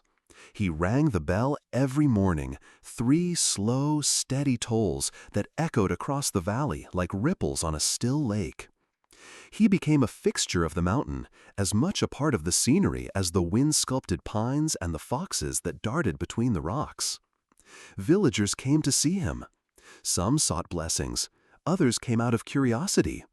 Children would watch him as he raked the sand in perfect spirals, never saying a word, his movements a kind of poetry beyond language. One spring, a boy named Takuma arrived at the temple. He was 13, with eyes dark as obsidian and a presence that made silence feel heavier. Takuma had been sent by his father, a prominent businessman, who hoped the boy might find discipline in the mountains after being expelled from yet another school. The boy's face bore fresh bruises from fights, and his gaze was filled with disdain. "I don't believe in monks," he told the abbot. The abbot only smiled. "That's fine. The mountain doesn't believe in you either, but it still holds you." Takuma stayed. He was assigned to Jikon, whose vow of silence perplexed and irritated him. He tried to provoke the monk, knocking over the sand garden, refusing to help with chores, sneaking cigarettes behind the bamboo thicket. But Jikon never scolded, never reacted. He simply swept, raked, and rang the bell. One morning, Takuma followed Jikon to the bell tower. It was before sunrise, the sky still clinging to night. Jikon stood barefoot in the frost, holding the rope in his gnarled hands. He looked at the boy once, then raised the rope and pulled. Bong! The bell sang into the valley. Not just sound, resonance. The boy felt it in his chest like a truth too big for words. Bong! A second toll. The clouds above them shifted, and a ray of morning touched the tip of the cedar trees. Bong! The final toll faded into silence. And in that silence, something inside the boy cracked, a soft, unseen fracture. From that day forward, Takuma changed. He rose earlier. He raked the garden with care. He sat zazen in the cold morning air, trying not to curse. He still failed often, but Jikan never corrected him, only observed. Months passed. The boy began to write haiku in a battered notebook. Simple ones, about frogs, wind, and the bell. He began to imitate Jikan's quiet movements, listening more than he spoke. And still, the monk never uttered a word. One day, as cherry blossoms began to fall, Takuma asked the abbot a question. Why does Jikan never speak? The old man poured him tea, his hands trembling with age. He made a vow after losing what he loved most. Silence became his path to healing. But how does silence heal anything? The abbot smiled sadly. Have you ever shouted at the ocean? Takuma frowned. What? No matter how loud you scream, the waves don't change. But sit long enough, and you begin to hear the tide within yourself. Takuma didn't understand then, not fully, but he nodded. Years passed. The boy grew tall. His anger transformed into quiet strength. He remained at the temple long after the time he was supposed to return to the city. His father sent letters, then silence. But Takuma no longer cared. He had begun to find something deeper than approval. Then, one winter, Jikan fell ill. His hands, once so steady, began to tremble. The bell rang softer. And one morning, it didn't ring at all. Takuma ran to the monk's hut and found him sitting on the floor, eyes closed, body still. But not gone. His breath was slow, like wind rustling snow-covered branches. He sat beside his teacher. Hours passed. Then, without opening his eyes, Jikan reached into his robe and pulled out a small scroll. He handed it to the boy. Takuma unfolded it. There was only one line, written in delicate brushstrokes. Even the bell must one day fall silent. Tears welled in Takuma's eyes, not out of grief, but understanding. Jikan passed that night. No last words, no ceremony, only the wind and the final toll of memory. Takuma buried him beneath the cedar tree, with stones instead of marble, silence instead of sermons. He took the vow of silence himself. Years later, travelers would still visit Kogetsuon. They would see the bell tower, the sand garden, and a young man who never spoke, whose movements were as calm as still water, and whose silence said more than any scripture. One visitor once asked the new abbot, an old man with kind eyes, "What is Zen?" The abbot smiled and pointed to the bell tower, and far away, as dawn broke, the bell sang. As we bring this story to a close, we invite you to pause and reflect on the journey we've just shared. Each tale in The Empty Boat is carefully crafted not only to tell a story, but to open a space for insight, for stillness, for healing. If this story has stirred something within you, be it clarity, peace, or even a question, we would love to hear from you. Leave a comment below and let us know, what part of today's journey resonated with you the most? Did it bring comfort, provoke thought, or offer a new perspective? Your reflections help this channel grow into a shared space of wisdom and contemplation. If you believe this story carries a message worth spreading, we encourage you to share it with someone who may need it. And if you haven't already, consider subscribing to The Empty Boat. There are many more quiet journeys ahead, each one a small light on the path. Thank you for being here. Until next time, stay present, stay gentle, and keep listening to the silence between the words.